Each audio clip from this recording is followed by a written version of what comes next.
can see the light shining through. Good morning, blinds open, I'm coming home to you. Soft with the weather, cool with the breeze. Flip through the pages of reality. Float like a feather out to the sea. Roam like a lion, living wild and free. Just like that, snap my fingers. Just like that, dreams get bigger. Just like that, paint a picture. Just like that,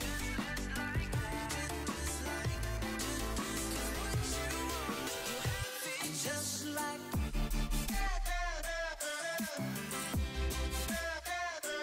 just like,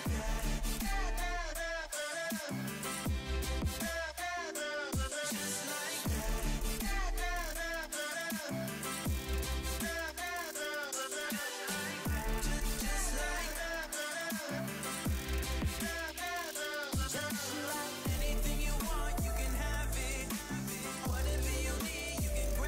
Just like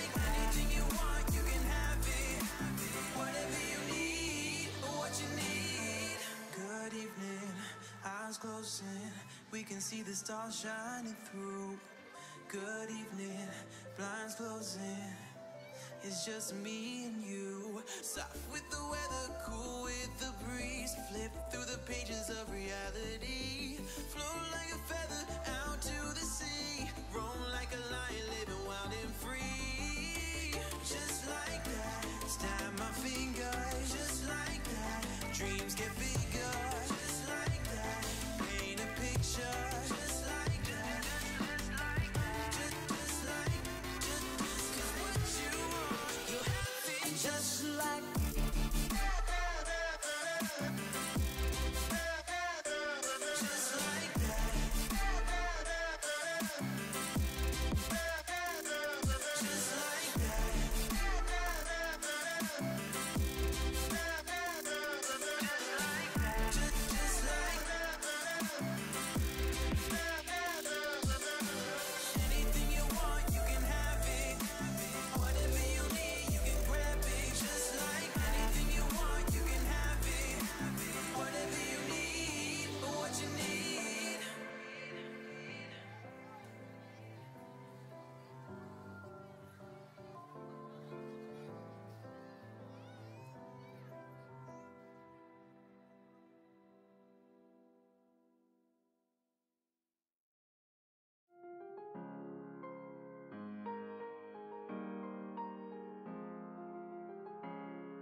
Just a glance is all it took for me to fall, but you don't even know that you were looking at me. And when you smile, smile with your eyes that pass right over me, like I'm as out of place as it feels to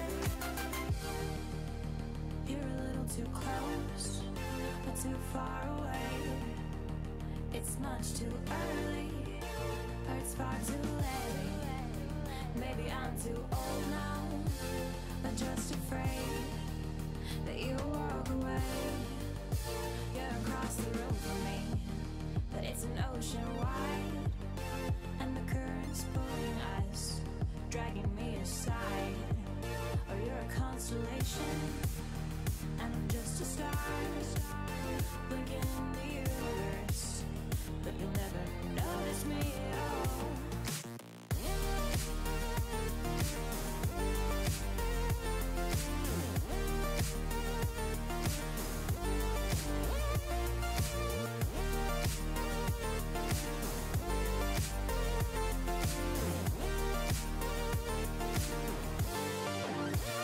Alrighty, we're gonna slowly turn down the music here as we jump into this. Alright, my name is Seismic, or Seismic White as it says down there, give or take. I was casting yesterday, but here we are at the ESU League Duo FPP Oceanic Open. We did the invite, which is the teams that are invited. We have the Open, and the only things that are changed are there is no red zone to prevent that, RNG of them carpet bombing one another.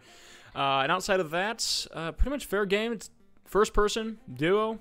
Let's get into it. I'm excited to see what the Open has to offer. It's going to be probably going to see a wider range of skill, but we'll see. Before anyone says it, yes, I'm proud to be wearing this bandana, and I love it. Let's get into it. Alright. We're jumping straight onto the island. Everyone's kind of getting clustered together, getting ready to pick up some guns, start firing off, and getting warmed up. Unfortunately, I do not recognize many of these names. We don't see anyone of these inside the Open, but we see, some fun old names. Who do we go? We see Genghis Kanye West, loving it. I think we saw a Sneaky Arab. We saw Termin. Who else have we got around here? Funsies. But pretty sure we're going to be kind of just chilling here for a moment as we kind of let everyone join in. I think there's going to be probably about 60, 65 people joining into the lobby. It's just going to be a little bit larger than the invite. The invite only had probably about 54, give or take. Let's turn down the gunshots. My goodness. Because nothing just pleases the ears more than hearing everyone pull out the MK14, blast off, and destroy. With this recent patch, though, they added the Mini 14, which I am ecstatic about. That gun is absolutely insane. It just puts you on a tear, and it's, I think it has the fastest velocity compared to any of the other guns. The AUM fires at 910 meters per second, and the Mini 14 fires at 990, preventing very little bullet drop, and still hitting a whopping 44 to 45 damage.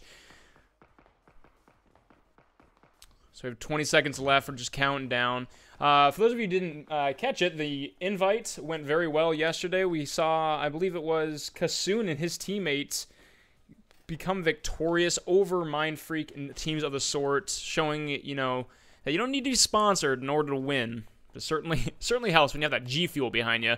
This stream is not sponsored by G Fuel, just mentioning it. All right, as we get into this, we're going to see where this plan takes everybody, which is going to determine a lot in the game. Everyone's ready. Let's jump into this. Jumping up into the plane, we're following the Odd, Naughty, Delicious. Love the name. We're going to be going from the west side down to the right. Let's go ahead and turn down the music even more. We're getting a little too hard-steppy there. So the plane's going to be going to the west. You're going to see some people dropping at George Pole, trying to get their boots on the ground, get them running, and following them all the way down to Milta Power. You're not going to see many people going to Severny. Maybe one team trying to get a car, drive up there. You can probably long jump that if you pull immediately, but it's not worth your time. It's better if you just get down, grab a car, start moving. We see a few teams head up to North George. Jake's headed up there. Let's see who's Jake with. This will start kind of populating. It's not a solo game. You can see some of these are grouping up. It just takes the server a moment. So we'll check in that in a moment. Jake's going up. You see Odd and Nurse. So Jake might actually be by himself. So he's actually going a little bit closer. And I talk about this, especially when you get into these, if you're trying to get an invite or you're trying to get a prize, that people are playing a little bit more defensively. You see Lil Mama I'm not sure whether that's flushing right. He shouldn't be taking any damage whatsoever. See a few teams head towards Yasnia, one towards his compound. No one's headed to Rozhok. But we're seeing a little bit more of a cluster around here. In the invite, everyone's a lot more spread out. During these opens, people are a little bit more risky. There's not as much on the line, so they're able to take those risks. Say, hey, we want to take those early engagements. We might be able to get some kills. And the way the scoring structure works is that for each kill, you get 2 points. Outside of that, anything above 5 kills, you get an extra 2 points per kill, if I'm not mistaken. And, of course, you get first place. You're going to get a whopping, I believe it's 200 points. Just nuts amount of points. So you see a lot of teams here already. We see Lil Mama and Little Bang here.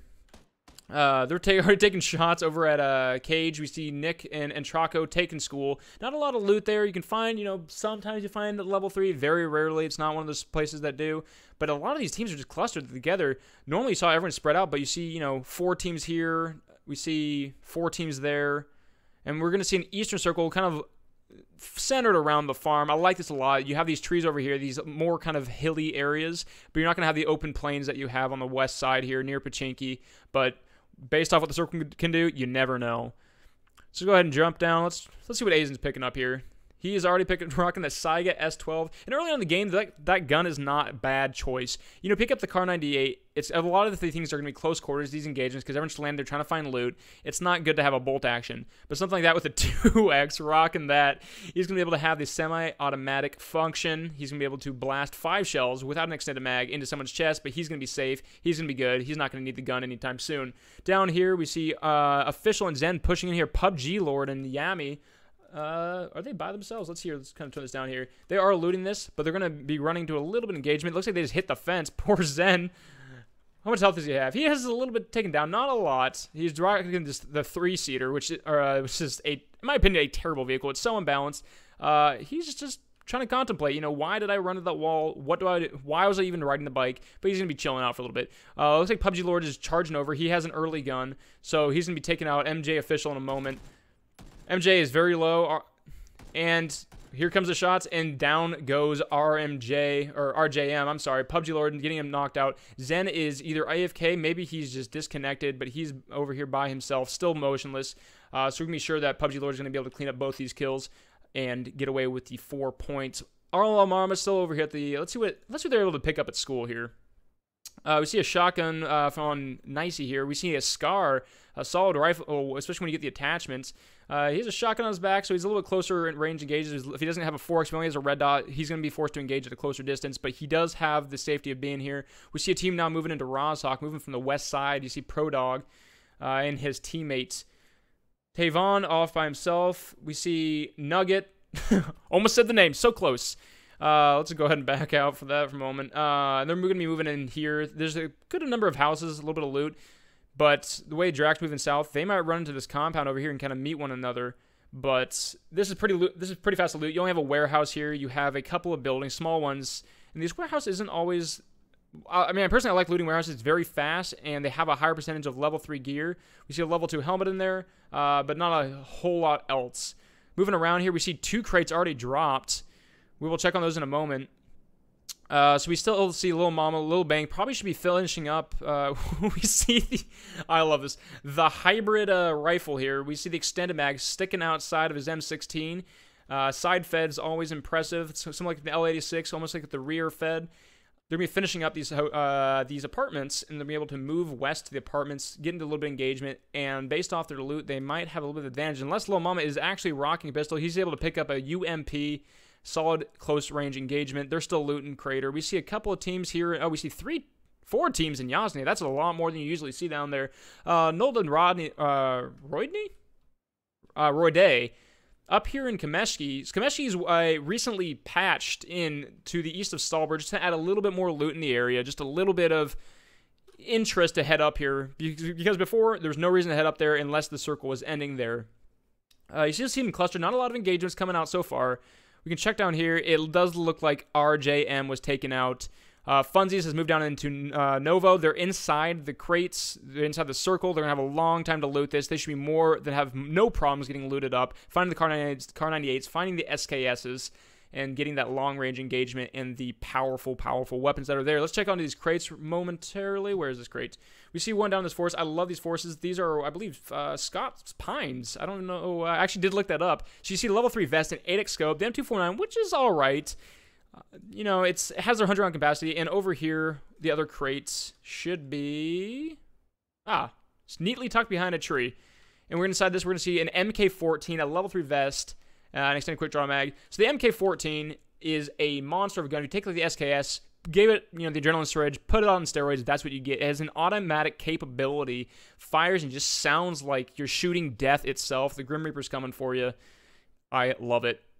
So let's jump over here. They are very close to one another. We're going to be backing out. I'll be going to the first person to get into these engagements, but they're getting so close to Kuhn here. And we have Draken and Tavon still running around, checking these small little houses. And you can see the way different players... Oh, hello.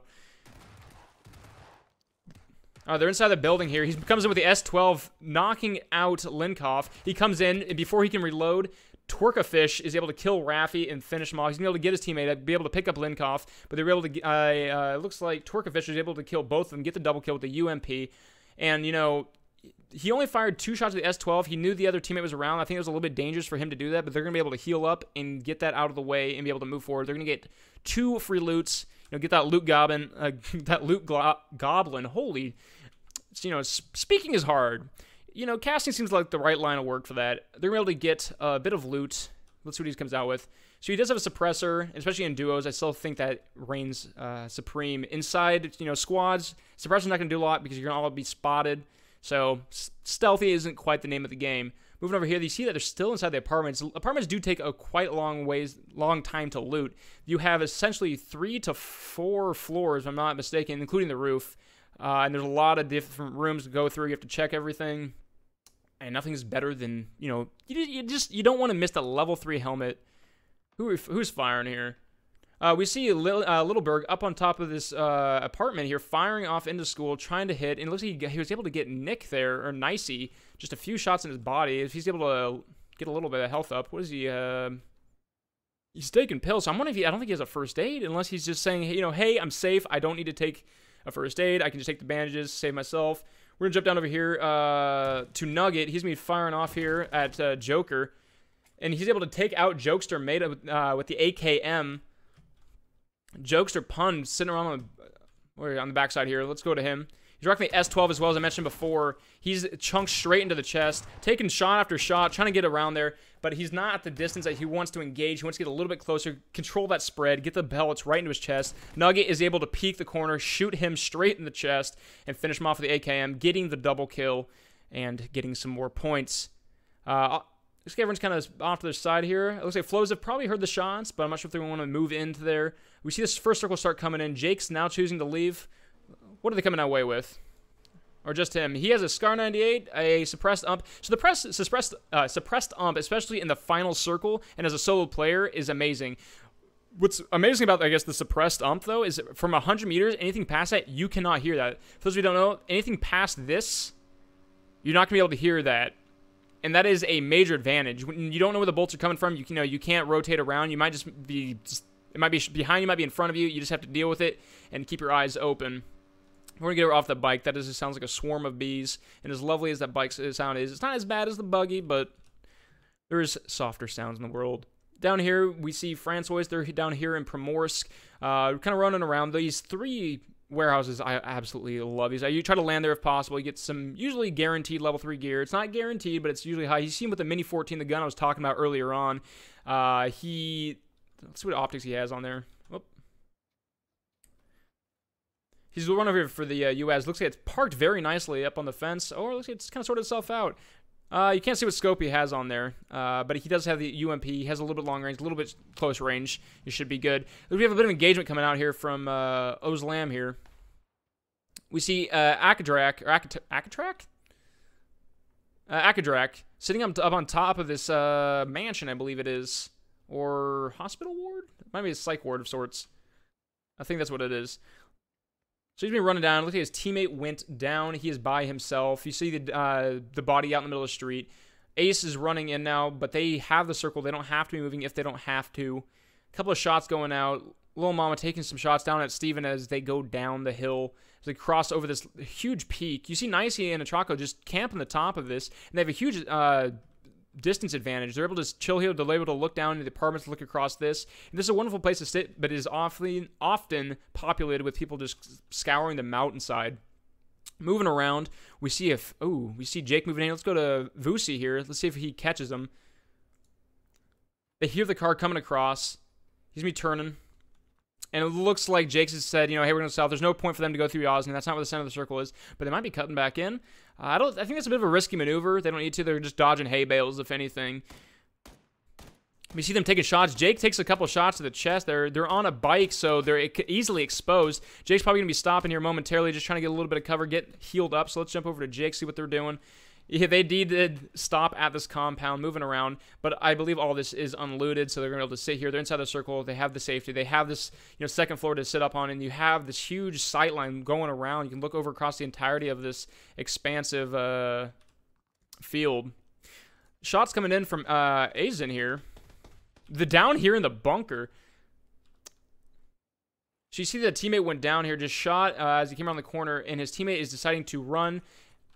We see Aussie Viking by himself now saying, hey, there's both of them down there. There's no reason for me to risk our place, our position in this tournament. There's only 10 that have died at as I believe. So he's just going to want to get out of there. We see Yasuk moving up the hill, driving off, and he's, we're going to leave. And I think that's the proper choice. Moving, kind of zooming out. A couple people taking damage. Again, this is the only first circle. It's not a lot. You see let's go over here. See Duffield and Inu hanging out by the lighthouse. See what they're trying to do. I think they're trying to get the hill. You cannot actually get up these very easily, or if at all. I've tried this many times, and I have died to the circle many times. They can simply walk around over here, but I kind of want to see what their plan is. They are determined to get up this. They have their ropes. They have their... Oh, he almost got it, and they slide back down. Come on, I believe. The whole stream's watching. You got this. And they say... All right, you know what? We're just going to run around. We're wasting enough time. They're still inside the circle. They're fine, but they got to get in sooner than later. Circle's coming in 2 minutes. They have enough time to run, though. We see Fed now leaving Severny. They have their loot. They're looted up, and they can easily heal through this with a, simple few bandages and a... Ooh, he's a little bit of damage on him. He'd have to stop soon and heal up, but through, some boosts and energy drinks, he should have no problem. Going over to this crate, let's see if anyone's going to pick it up, but... Nonetheless, inside we see the M24, which is a little bit better than a Kar 98. You can put the extended mag on it, and it hits a little bit harder. Solid rifle nonetheless. Kyle Demand, they're sitting up inside this garage building. They're just waiting this out. It's wonderfully positioned above Milta. They have a good sight line, but they're going to be kind of waiting this out. And this is something, especially if you're streaming, you don't see players doing this too much. They want to get the kills. They want to get the action. They want to get the excitement. And they will be pushing out as aggressively as they can to get those points, get those kills, and say, hey, I'm able to frag. I'm able to kill. I'm able to kick some ass. But not in this. They want to keep themselves alive. They want to move around, or they don't want to move around. But the thing is, I talked about this before, is that you want to move when you can, not when you have to.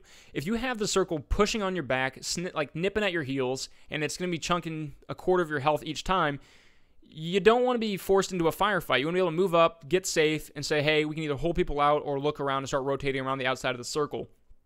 Little Mama, they're still inside this apartment. I think they're just waiting out. They're at the edge of the circle, so they can wait for people to push in. Unfortunately, the apartments sitting on top doesn't leave you with a lot of room, because if you shoot at someone, you don't kill them.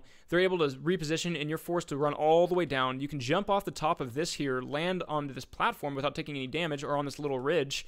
But, again, your mobility is very limited. Moving down here, we see a couple of shots coming from Hooks as they fire off at Flauza and his teammate. They're just firing off into the distance. He only has a hollow. And down goes Fapple as KVA takes him out. KVA rocking an AK, which has a little bit more recoil. It's a slower bullet velocity, which makes it so much more impressive that he hit him. But it does a bit more damage with 7.62 ammunition. So they're going to be driving over. They're going to be pushing them aggressively. So let's stick with them for a moment. Let's jump into Flauza for a moment. He's trying to get him up. He's going to be able to revive him, but they're not going to have enough time to heal up. So let's see them push up. They're pushing on the upside of this hill, trying to get on the top of it. So let's go to Flauza here. He hears them. He's pushing up and said, hey, if I can get in a position that they know that I'm not there, he's going to go prone. He's going to sit in the grass. So let's go ahead and push up here.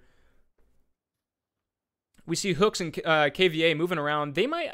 I don't think that they would expect for them to be here. They don't see any doors open. But you see KVA, or Flauza here is Flozif.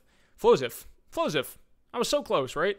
Laying down, waiting for them. If they move down, he's behind a bush. He can hear the footsteps, and running is not by any means quiet whatsoever. With his teammate healed up now, they can start advancing, pushing up this, and securing themselves a safer spot.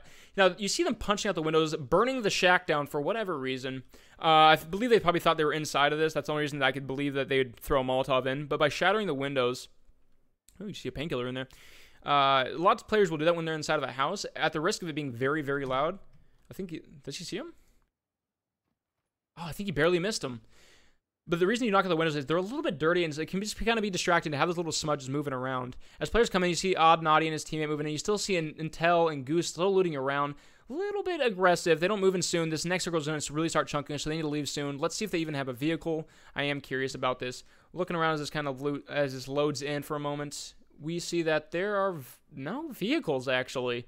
This could be a problem if they don't move soon. This is one of those things where if you know you're on the outside of the circle, one of your teammates should eventually walk out and say, hey, do we have a UAZ? Do we have a bike? Do we have a Dacia, whatever you want to call it? But you see everyone's kind of a little bit interspersed, but everyone's very close together. Everyone's pushed together.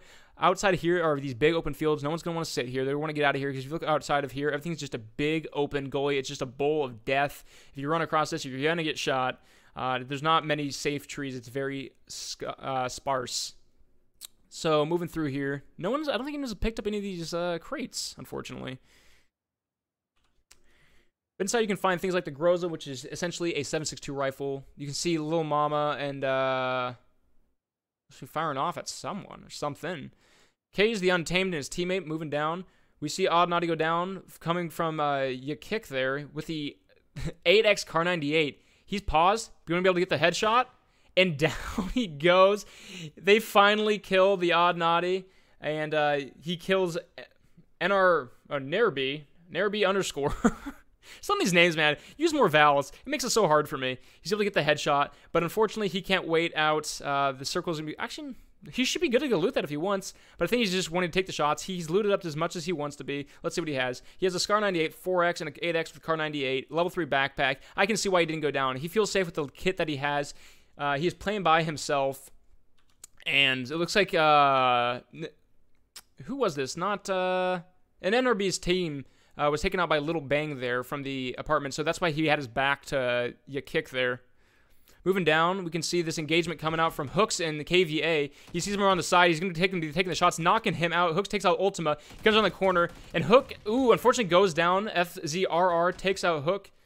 And FZR turns on KVA, taking him out with the Tommy gun, getting the double kill and eliminating them from the open for the first round. He's able to get his teammate up, minimal health. He has a little bit over half. The Tommy gun showing it's what it's capable of. While you can't put sights on it, it has such a fast fire rate. It's shooting, I believe, I think it's 45 millimeter, if I'm not mistaken.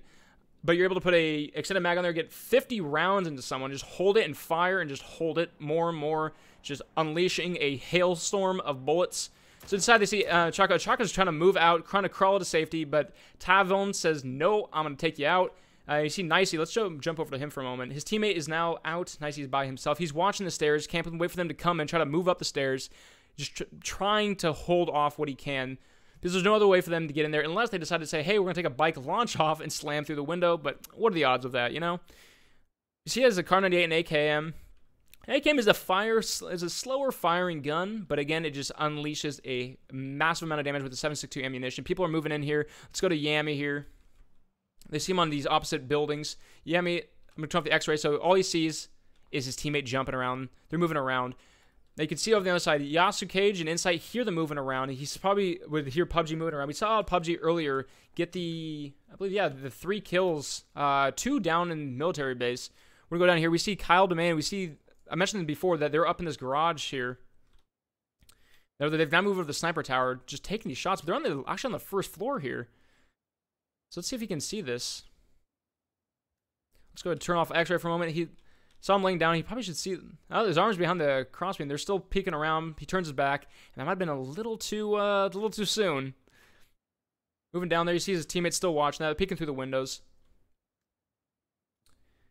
And even though, I'm turning the X-ray on so you can see where everyone's at kind of in relation to the building, is that it's still very hard. When you have the camo, you have the military 3 backpack, it blends in with the background. The lighting does make a difference. If you're in the shade of a tree, if you're in the light, it does make a difference. Funzy's moving around. He has a Kar 98 M4. What's his teammate rocking? A Kar 98 as well, and an M4. The M4, when fully kitted, is a monster of a gun. Very accurate, has a fast fire rate, and just feels solid altogether. We now see Inatel and his teammate moving in from left, or they were in South Georgia Pole, actually. They're just now moving in. And you're going to see their health start chunking down once the circle hits. It's coming in very, very careful, or very slowly. We see Sneaky Arab here. You can see his health. Once this next circle hits, you'll see their health start getting chunked down more and more. So they need to get in ASAP. We see Nicey driving by, Ultimate moving over, waiting for the car to come up.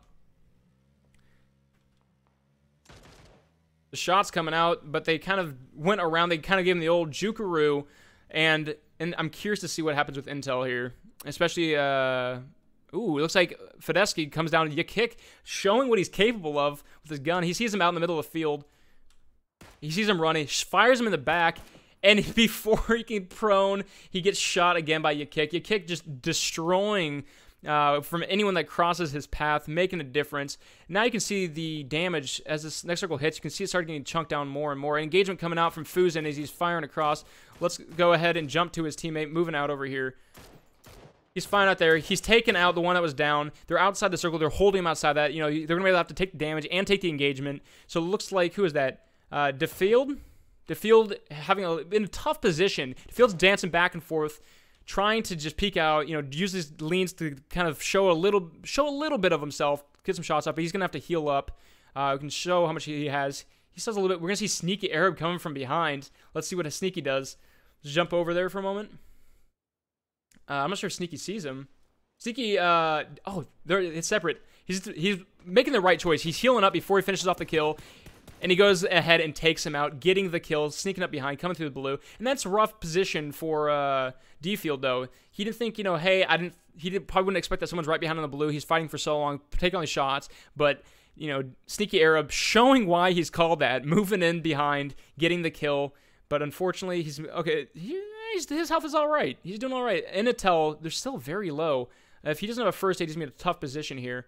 He's able to use a med kit. Use that up, it is valuable, but it keeps him alive. Over here, we see Yasu Cage with his teammate inside. They're able to take out a duo. It looks like those are the ones that were in the house once before. They left a little bit early, and they're able to get the engagement. Early aggression can be helpful. Roydy over here able to finish off the team. Who was this? Unfortunately, there's a lot of engagements happening, and this is why I like the open. Everyone's taking these engagements. They're moving fast. And we see Pro Dog coming out here, and before he can finish the kills, he kind of just whiffs it a little bit. Fran Choice gets the kill. Sneaky Arab still inside by himself. He's waiting on just the edge of this board. You can see that he's right outside this house moving around. Let's see if he moves up. Now the circle starts moving in again, and he sees... before he turns, he kind of hesitated a little. He hesitated a little too long, and Tox was able to turn around, get the loot, fire off, get the kill, and Sneaky is now out of this game. Moving through, we see a couple people down here around Ultima. Ultima is down. They're inside these. They're actually at the. Is this the lumberyard? The lumberyard's a little bit further up, but they have these logs of woods. They're right next to Twerkafish, and I'm assuming they didn't take this engagement because they're not pushing up. They have no idea that they're right beside them. But we're about to see a small engagement. Let's go ahead and jump over to him. You can see him coming through. And be able to fire off. FZRR going down. And before his teammate can come in. Where's he at? Running on the backside. He goes through the backside door. Fires in. Takes out Twerkafish. We're going to see Niceif coming out, or Linkoff, be able to shoot Ultimate in the back. And I think he used the circle well. He waited for the circle to come in, knowing that they're going to have to push up. They're not going to take that damage. We see Jake's driving into Melted for some reason. He's going south, so he might be trying to out-heal the rest of this game. We see Intel that went down. Goose is running in. Trayvon, I think, is going to go down here if he doesn't get the first aid off. And... whoo, he barely does it by just the skin of his teeth. Intel still down. He's going to be down outside the circle. There's not much you can do, especially at this late in the game. No way to, Intel eventually goes down. At this point, even if you revive your teammate, he's not going to have time to get a first AF. Roydy barely getting into the circle. We see an ace gun firing off down south towards Yasu Cage. Draken falling down as well. Friend Choice probably, he's able to get the first aid off. Good on him. Jake's went to the crate. And if I'm not mistaken, that was the one with the M249 and a level 3 vest. People pushing through. Shakor is very, very low. We can go to Chotsier here with the suppressed Mini 14. Absolutely just putting down the fire, destroying, taking shots. He sees Jake coming up here. He sees the body. He sees his head. Taking a beautiful headshot right there. Knocking down Roy to under half. He's about a third of his health. Taking the suppressed shots. That's a safe bet at this stage in the game. We can follow him. We can back up for a moment. See, Choker is now able to heal himself up. Let's go down to Chossier here. Get rid of the name so you can kind of see what he's firing at.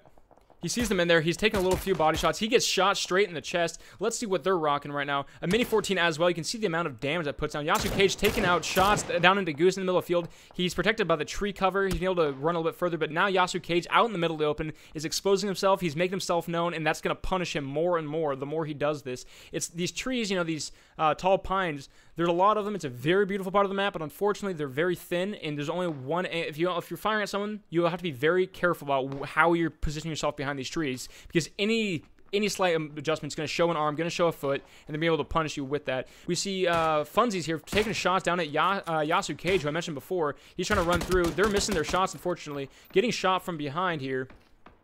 Roydy taking shots as he's trying to get behind here. Who is this? Roydy and Funsies are actually on separate teams, so I'm curious to see what happens. We see Funsies coming over this rage. I don't think he's going to see Roydy. If he peeks his head over, he's going to show his silhouette, and right here is putting himself in a very dangerous position. Roydy is watching this. I think he hears him. We can see kind of following through. The only thing he's exposed to right now is the sniper tower. He sees him right there, and unfortunately, he takes out Funsies, but Keys is able to turn and punish Roydy as well. Funsies on Keys' team, he's actually still inside the circle. He's been able to get the revive, but this is very dangerous because if someone looks at them, these trees are very small. Let's jump over here. Let's see if they look out. They're not looking at the backside, so they're going to be safe. We see a team right below here. He's reviving him. Even hearing that, they're able to crouch jump through these windows if they're able to. Jump down behind them, and I love this play. If you're able to jump through these, it looks like he's trying to do the same thing, but he's not. They see them. You can see Chossier here. He hears them upstairs. They're still not jumping out. He's just jumping up and down. He's trying to get the crouch jump. I believe in you, little mama. You can do it. Get the awesome play. One's down below. Chossier's down there. Little mama's still moving around. I think that they know that they're up there. They have to hear them jumping around. Little mama's just having a hell of a time. We're going to go to a different engagement. We see Yasu pushing up into Funsies and Keys. You see how low Funsies is. Minimal health. Funsies is taking shots here, and eventually Insight is able to kill Funsies. We're going to go back up to Lil Mama here. I want to see this engagement. They see them up there. They're just... This is a bit of a duplex at this point. They have inhabitants. Down goes... who was it? Lil Mama T. Insight to get in the headshot with the Car 98. Adrak killed Nugget with a headshot with the AKM. They're moving in. They throw the grenade up. Traker's me pushing in. He threw the grenade up. You know, he got a little damage off on a little bang there. But, you know, I don't think they heard Little Mama go down. We heard the headshot, but that is a hard sound to hear, especially when you have all these other fires. You see Traker kind of backing up. If anyone peeks out, exposes themselves, being able to get the shots. Looking around, we see Akadrak by himself pushing in. The circle's me aggressing more and more. And what's great about Lil Mama's and Traker's or Chossier's position is that Little Bang and Lil Mama are gonna have to push out. They have to leave the tower. And now Chossier has the advantage. They're gonna be able to back up, see where they're coming from, jump through the window, get advantage. Personally, I'd back up even further because they know that these guys are gonna have to leave. They're gonna be pushing out of the stairs. She'd take her backing up. Little Mama they're actually taking the engagement. Little Bang going down. Chossier is now sitting in the gas. He's extremely low. Little Mama trying to get the last minute engagement. Both of these are very low. Little Mama's going to go down. Both goes, Little Bang and Little Mama are out of the engagement now. We have a 1v1v1v2. Ace Gun getting the engagement, turning around the tree very fast. Yasu Cage showing his killing ability. 3 kills. Let's go ahead and go back to this. We see him looking up the hill. And it is now it's a 1v1v1v1, 4 people, 4 solos. Oh no, it is showing the double. All right, so it is a 2v1v1. They have this advantage, but they're at the same tree, and this is when you want to kind of split up, get a little bit of a angle advantage, because now Akadrak and Yasu Cage are actually getting a little bit of they're kind of working together inadvertently. Yasu Cage has the circle advantage, so he's going to have to push in. He knows where Traker and his teammate are. Akadrak is outside, so I'm not sure if Cage is going to be snuck up on that. In order to cross this, though, Akadrak has to go on the downside of hill, this slope. He should be leaving sooner than later. He has 30 seconds. Yasu Cage has a nice little tree. He has this little ridge. He's able to get this little grove and use it to his advantage. Let's go over to Taker and Chassier here. Still behind the same tree. They know that Yasu Cage is down there. Let's see what Akadrak is looking up at. I don't think he sees them. He's only rocking a red dot currently with the ump. The ump at this point in the game is not a bad choice, actually. It's such a small circle, it can do some serious damage. He's taking suppressed shots, still a wise choice. At least he has that suppressor. Is he double suppressed, though? I think he is. He's looking up the hill, and he's going to be trying to kind of prey on whatever this engagement happens. Now, Traker and Chassier will be moving in. So this is a point when they have to move. It's not that they chose to move. They're going to have to. The circle's coming in. Cage is watching the other side. Akadrak is actually taking the long way around on the outside of this, kind of rotating in. Let's see what Taker sees as he sees... oh, he misses him. Akadrak is off to his side, and you can see him taking the shots here. He's going to be forced out of the circle. If he takes any body shots, he's going to be dead. He's trying to catch up the circle. He's trying to sprint in, and I think he's going to go down with minimal health. Unfortunately, he dies outside the circle. Akadrak dies right after Yasu Cage. And see Chassier taking those beautiful, beautiful shots and Taker. So we're going to go ahead and take some quick screenshots. We're going to rotate this down, and we're going to pull Chassier, if he has a mic, into being interviewed and see what he has to say. So give me one moment. We're going to go ahead and kind of set everything up for a moment. Just un momento. There we go.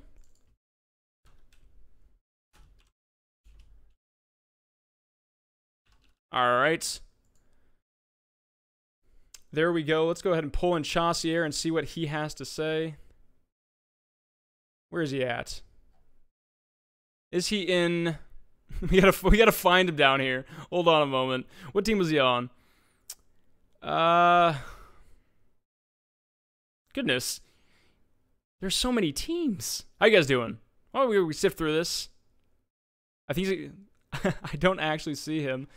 Let me go ahead and message. Yeah, so I think going into those games, I think that was very impressive. You saw near the end, just the benefit of just taking it slow. A lot of people choose to ride the edge of the circle because they know that no one's behind them, especially that late in the game. It's such a risk to take that much damage unless they're coming briefly around a rock or behind a tree. We're going to get Chassier Milk in here in a moment. We're trying to find him. It looks like he went MIA briefly. Where is he? But I think that was just such a wonderful end to the game. You saw them sitting beneath the tower, playing it slow, but they're playing it safe. And that's the biggest thing. That's what gets you the points. That's what gets you the wins. So we're gonna go ahead get the scores to him, so we can update those live. You guys in chat can see Nightbots giving you the live scores. So I actually do not see Chassier. Did he just dip? And maybe he's named something different on Discord. We'll get to that in a moment. So. Hello? Hey, hello, Chassier. Yeah, hey. Hey, what's going on, man? Yeah. Chalk, man, I'm trying to get. I think it was all French and all that. So, congratulations on the win, the round 1 win. Good job. Oh, thank you. Yeah, oh my god, we didn't even know we won until it came up. Yeah, everyone was dying outside the circle. It was very, very close. So I noticed that, you guys were sitting beneath that tower there for such a long time. Why did you choose not to engage? You guys threw that grenade in. I'm not sure if you saw that Milk, who was sitting above you, or Mama, sorry, little. Yeah, the two guys above yeah, us. so one got headshot. So go say again. So we didn't want to rush in because we knew they were going to have to move because of zones, so we could easily take them as they left. I think they probably realized that we were going to do that too, so we were just trying to see who's going to move first, and it paid off. I mean, clearly it did. I like that you guys waited down below. You threw a couple of grenades in. I think you guys could have pushed in at one point, but you made the right choice, saying, "Hey, the circle's favoring us. We're now on the ground floor." They got headshot, and you can see that they were trying to get a few shots near the end, but eventually they succumbed to the gas. So early on in the game, were you guys choosing to? Do you prefer to usually ride the edge of the circle, or do you like to kind of move to the center? I know you're riding the edge of the circle during the end of this game, but is that usually your usual play style? Yeah. So in general, we go passive start. We ride the circle to a degree, but often we try to get to just like the best position, like the height, get the cover, that sort of thing. And so I also noticed, like, based off your kits, did you have the kit that you wanted to have going into the final rounds? Did you have the gear that you wanted, or were you kind of put off? Because I think you were using an AK, correct? Yeah, AK and a Mini 14, both silenced. So the AK, I know that with the recent patch, it's a little bit more recoil than they usually. It's a little uncomfortable, I know, for a lot of people now. How are you feeling about that, especially without the compensator? I'd say, yeah, I did decently. I wouldn't say I've mastered the AK. Like, I prefer the SCAR, M16, M4, but the AK, no, I couldn't run 2556 without burning through my ammo at the start. Understandable. Well, before I let you go, is there any shout outs, anything you want to say, anyone you want to thank? Yeah, I thank you guys mainly because no, it's been real fun. Well, thank you, thank you. All right, well, thank you for stopping by. Thank you for answering the questions. We will see you next round. Hopefully, you perform just as well. You got a good, I think, a few hundred points, or a couple hundreds on top of all those kills. So good job. I think you guys left with 4 kills as a team. Not anything to scoff at, nonetheless. But thank you so much again for stopping by. Yep. Thank you. All right, guys.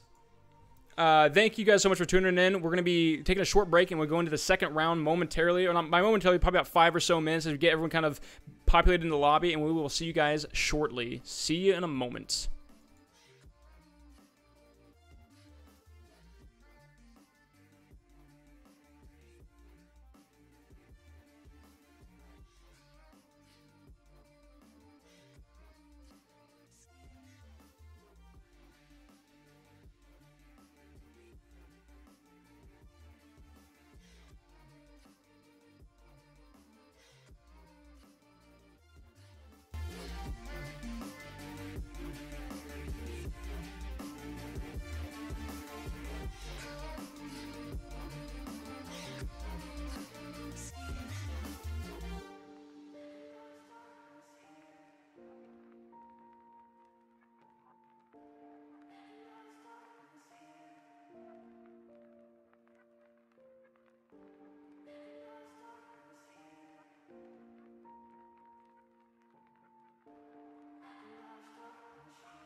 Talk to myself when there's no one else around. I said it's not my fault. I said it's not my fault. I'm lost in my mind, stuck in this coffin of mine. I gotta try to get out. You gotta help me get out. You gotta help me get out. You gotta help me get out. You gotta help me get out. Oh, you gotta help me get out. You gotta help me get out, out, out, out, out. You gotta help me get out, out, out, out, out. You gotta help me get out. You gotta help me get out. You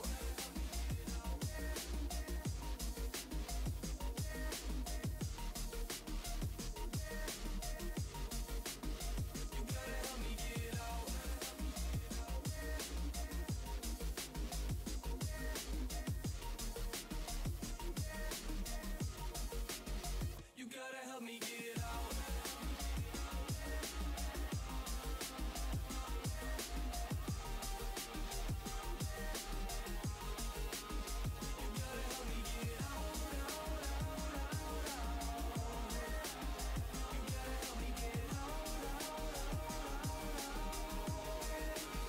You gotta help me get out. Help me get out. I'm sick when I'm home. I find myself kicking the stones around. When silence gets loud,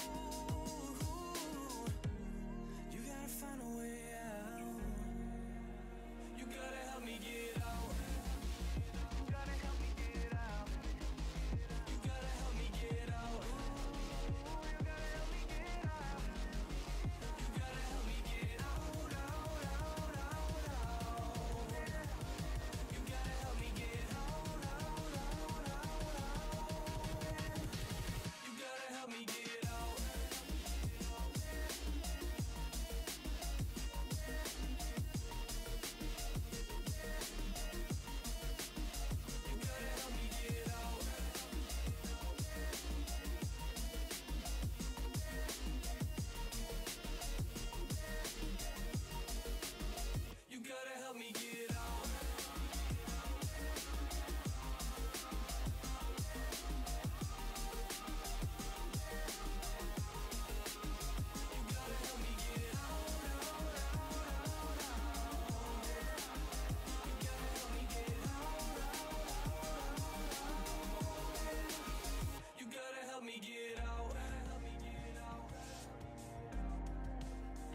gets thinner as we climb. We've only got one destination. Touch the clouds and gravity's edge, and the rest is our momentum. Does it matter if I can't breathe out there? I've got memories of where we began, and you would follow my silhouette that grows bigger towards the sun. I can see your darkened eyes, and you are still hiding your smile. Take my dismay, throw it away. When you reach me, help find a way. Look out for slopes, down the devil's goal.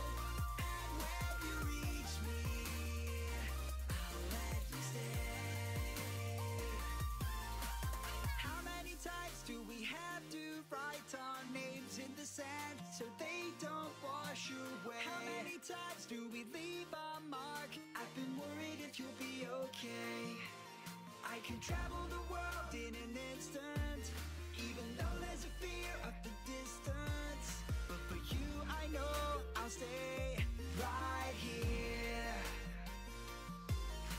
And I can see your darkened eyes, and you are still hiding your smile. Take my dismay, throw it away. When you reach me, help find a way. Look out for slopes, down the devil's goal. And when you reach me, I'll let you stay.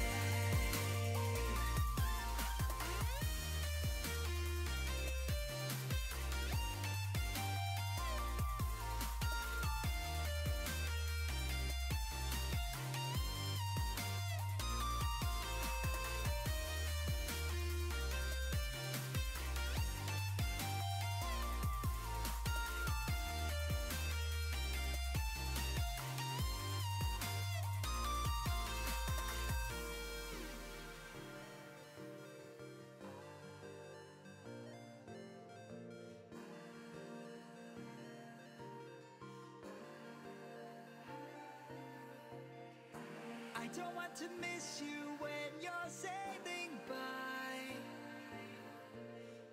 Please tell me you're on the way. I don't want to miss you once I've waved goodbye. So when you reach me, tell me you'll stay.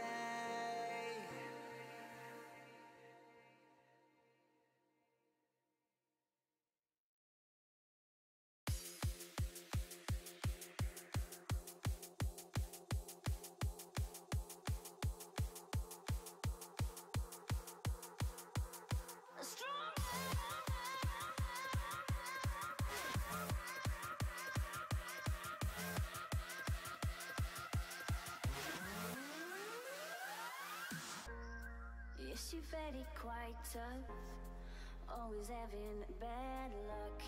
You think you're going crazy, look up, there's a new life waiting. Your head's buried in the sand, you've been dealt the wrong hand. Can't imagine how you feel, only you know that it's real. Don't look back, just carry on, carry on, carry on.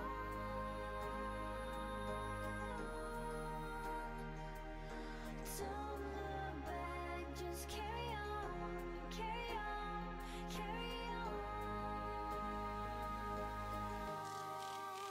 Because you are stronger. Yes, you are stronger.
life waiting. Your head's buried in the sand. You've been dealt the wrong hand. Can't imagine how you feel. Only you. All right, we are back. We are ready. Getting ready to watch them frag. I am Seismic, or Seismic White, by, you know, other terms around the webs. Welcome to the ESU Oceanic Duo FPP Open. This is week 3. We have seen the first round go through. We see Chaucy Milk, nailed the name, and his teammate, who was it? It was, Tavorik, I believe? Be able to come out victorious over, Yus Cage, I believe it was, and Arkadark. I know I'm probably butchering some of these names, but, you know, some people choose not to use vowels, so that's their prerogative. But going through, I mean, we saw a lot of really good engagements. The people had a lot of good strategy. We brought Chaucy in to talk to him on Discord, say, you know, what his thoughts were on the situation, see how he wanted to play. And I was very impressed with, you know, his mindset going into it. He's able to use the AK, control it well, because, you know, that's been with one of the recent patches. The AK has been seen as a bit of a nerf, because they added more sway when it goes side to side. And that can be very hard to control when you're not used to that. It can be all over the place. As we jump into this, we're going to go ahead and be switching over to the new, over the visuals. Let's go ahead and kind of drag down the music a little bit. Everyone loves a little bit of, you know, EDM, but we're trying to get into the mindset of a militaristic brawl. You see everyone kind of getting used to the guns, taking out some aggression, punch each other in the face. Looking down here, we see Jokester and his teammate, I think it was Jokester Pun, but Jokester Meta. They were taken out on the kind of western portion, a little bit northwest of, I believe it was Milta. And they had a really good engagement, taken out by the Tommy gun, if I'm not mistaken. Looking through this, we can kind of see some of these other names. We can kind of sift through them, see what they have to offer. We saw Sneaky be able to get the kill on, who was it? It was D-Field, I believe. He snuck up through the gas. I thought that was just a wonderful play altogether. He snuck up behind him and was able to get the kill before later kind of succumbing to a little bit of the gas and the pressure, getting shot down in the field. But I think it was a great play on his part. Some people throwing some Molotov, was running around trying to get away from these shots. A couple crossbows in there. And that's what I miss. I think the first week that I casted, not yesterday, but the first week we saw some crossbow kills, which is just delightful altogether. About 10 seconds before we start, everyone's going to board the plane, get ready to drop down onto the island. You know, the circle determines such a large portion of what the gameplay is going to do. You know, if you're going to be landing here in military base, you're going to see, you know, a lot of these open fields. There's going to be a little bit of cover from some of the structural things, but not a lot of grass or trees. Same thing with Gatco. You see these large open fields. It becomes one of those, you know, do you want to crawl? Do you want to stand up and run it? And it rewards both styles of gameplay. We can jump up into these, up into the plane here. We're following Toxic Fusion right now, but the fields reward multiple types of gameplay, and that mean that by... You know, if you want to run around, you have the advantage of looking around and people are crawling, but they're motionless. People on the ground can see you running around, so you have to be careful and kind of play proper. You know, play smart, aggressive, but safe by, you know, sticking to the bushes and kind of breaking those lines of sight, staying below rages, but you can still move around. We see the plane going from north all the way down south, kind of cutting through the center of the map, forming a nice, you know, PUBG sandwich. We're going to see some people going left, and probably about there's about 6 teams going to Georgia Pool. You have the north, which are all apartments. They take a bit to loot, but are relatively safe. You can hear when people are nearby. You have these crates right here, which are a little bit more contested. They can be very rewarding, but also very punishing, because there's not a lot of places to go if you're on top of the crates. You can see across all the crates. They're all even. And then you have a place like Georgia Pool South that has these duplexes, which I absolutely love to loot. Going down, you see a few teams at military. You see, looks like 3 teams going here. You see another 3 or so teams moving down to Novo. Following on to Sneaky here. Is Sneaky by himself? I am curious. I can't tell. But we'll check back in on that in a moment. You can see the blissful sounds of nothing as they parachute down. You hear him pulling a chute. Following Sneaky, he is with Prog Dog. And they should be getting into Novo. Have a little bit of engagement, maybe. Nope. He's just taking damage, doing his thing. We see a few headed down to Primorsk, able to get it. You know, they have a few UAZs or just car spawns along this road. You're able to get down to Primorsk. You have a few boats along the shore. So I'm curious to see where the circle pops. I'm guessing it's probably going to be on the southern side, probably around this area. I'm probably going to be wrong, knowing this game. It loves to prove me wrong. 2 teams at this engagement. You see Hados is taking a little bit of damage. He's fired 3 shots, so I'm telling that he did get shot from somewhere. School is currently uninhabited. He's moving around. Yeah, and again, we see the circle drop south perfectly. We see Hooks actually taking out KVA. KVA made it quite a ways last time. So Hooks is on KVA's team. I'm hoping to take him out. Probably shot from Nicey and from these apartments. They have the height advantage. You see Nicey up here on the second floor. Hooks going over here just trying to pick up his teammate, but he is a little bit exposed. He's in a weird position because if he tries to pick him up and they're watching, you can see K is kind of moving around here. Looks like he has a Saiga S12 and he has a Mini 14, a wonderful, wonderful gun altogether. We see an engagement coming out from Steven. It looks like Kicks teammates. Who is this? Dr. Robust taken down. We can see Stephen Hawkins out of his wheelchair. He is mobile. He is good. He has the shotgun. He has a pump shotty, which is a little inconsistent gun-wise. I'm not a big fan of it, but you put a choke on there, it can do a good, decent amount of damage. You see OCE moving away with the pistol. He is rocking I think that is a 9mm. And see Steven still moving around. They kind of disengaged. Probably not want to push it. They don't know what they have. He's able to get him up, so they no longer have the 2v1 power play advantage. Moving down here, you see everyone kind of still spread out. KVA is looking for meds. He's still low. We see that Prog Dog and Sneaky have actually landed on the top of this. They have this little observatory to loot, but there's not a lot up here. And now he's having to scale down like a mountain goat. He's have to drop down, and I'm curious to see if he's being very, very careful. You can easily kill yourself by just dropping down. You can see how low he dropped. He might, this is a weird position. This is a very steep incline. He might go down here. Let's watch. He's crouching. He's sliding. He's good. I think he's made it. Ladies and gentlemen, a round of applause for Sneaky. He is the mountain goat. He is reigning supreme on this. Ooh, close one. All right. Moving back around, we see Fed. So this is a little bit not, a primary area to loot, but you have these nice row of houses, and you have this little set of houses a little bit north of Pachinki.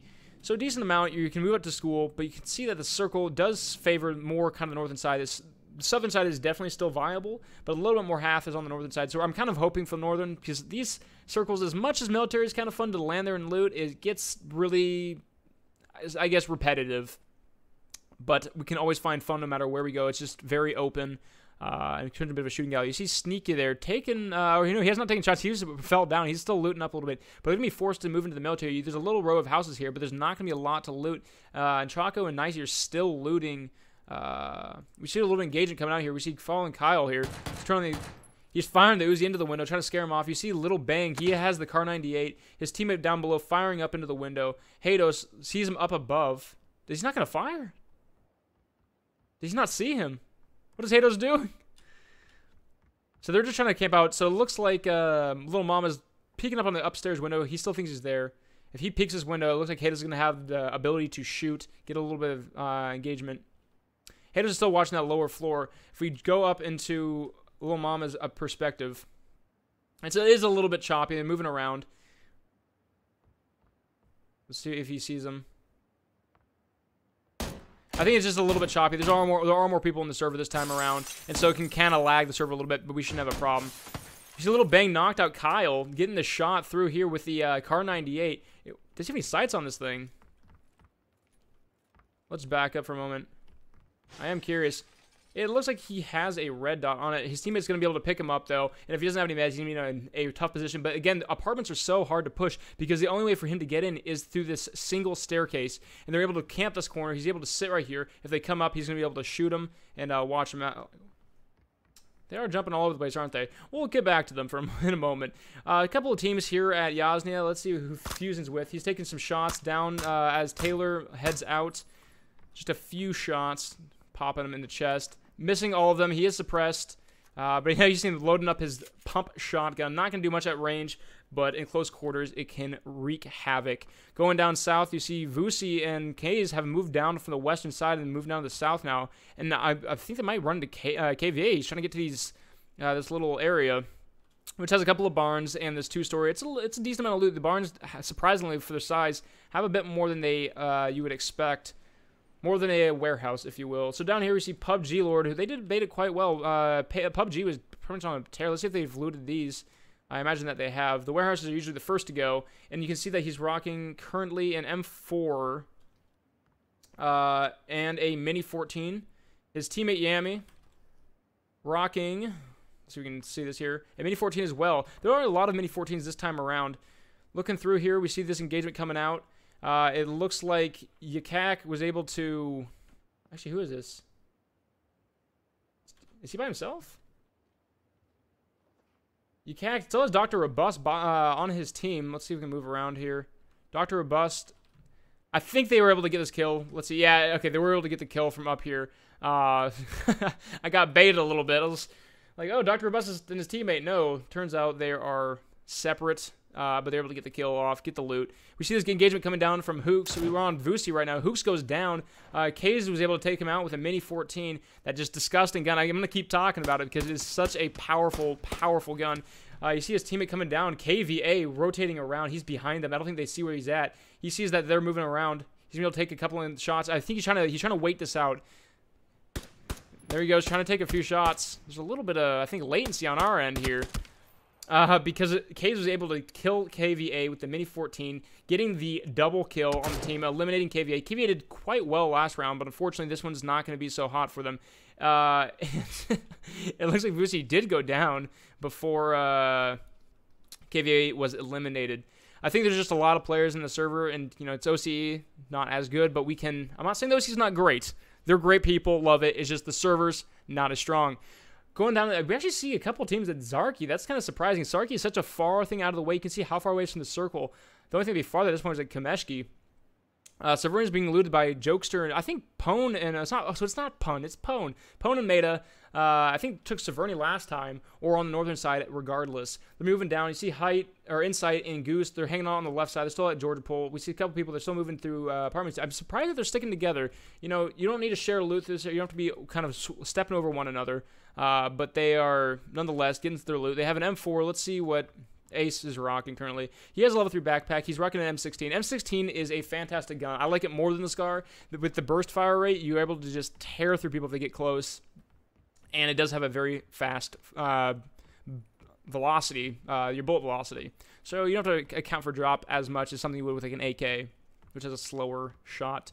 Chassis, we see Taker and Chassis here, who won last round, still looting up west of Pachinki.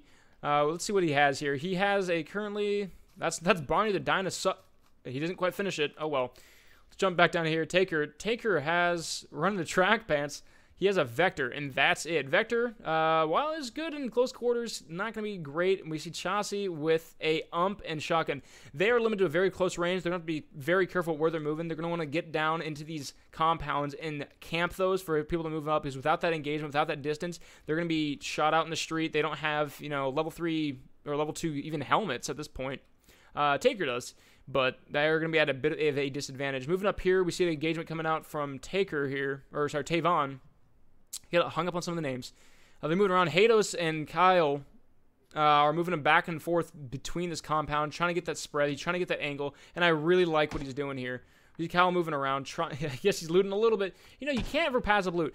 Even if there's engagement, there's always times. Tavon takes out Hados with a headshot with a Car 98. Kyle is now by himself, unless he's able to pick up his teammate, run across the open, however. You see Tavon pushing up out in the middle of the field. Let's go over to Tavon. Let's see what he is looking at. He's going to be receiving a grenade from Kyle. He's able to get a shot off, missing him barely. You see Kyle pushing up. He has the Tommy gun, and Tavon's pushing up. And fortunately, we're just getting a little bit of lag here. People are jumping all over the place. We can see the engagement. They're hugging out. They're just showing a little bit treaty, but it looks like Tavon was able to kill Kyle DeMan. So hopefully, you know, as we get less players, this will be sorted, or we can just kind of, you know, if worse comes to worse and it's not good, you know, going through it on the top 30, we can back out and quickly jump back in. Going through here, we see Insight, Everton, and Goose is off to the left there. They're still looting up D-Field, who we saw shot by Sneaky last time. They're still up in Zarki, but this first circle does not do a lot of damage. They should have no problems going through and getting into the circle. I mean, I am curious to see what this next circle hits. This is going to determine a lot if it goes to the north or to the south, because they're going to have to start crossing this bridge. People are going to start camping. You see white boys on Ick. Or it's white boys on Nick. I don't know. We saw him in the invite, actually, if I'm not mistaken. So they're moving through. We see a couple people here in Milton. Noted is going to be moving in the circle. His teammate, I believe it's Roy Z, right? It is Roy D. Further in, getting some of these compounds, getting a little bit more loot. And you'll see that, especially with his defensive play, is that people need to occupy their time. He's having a little problem with the bike.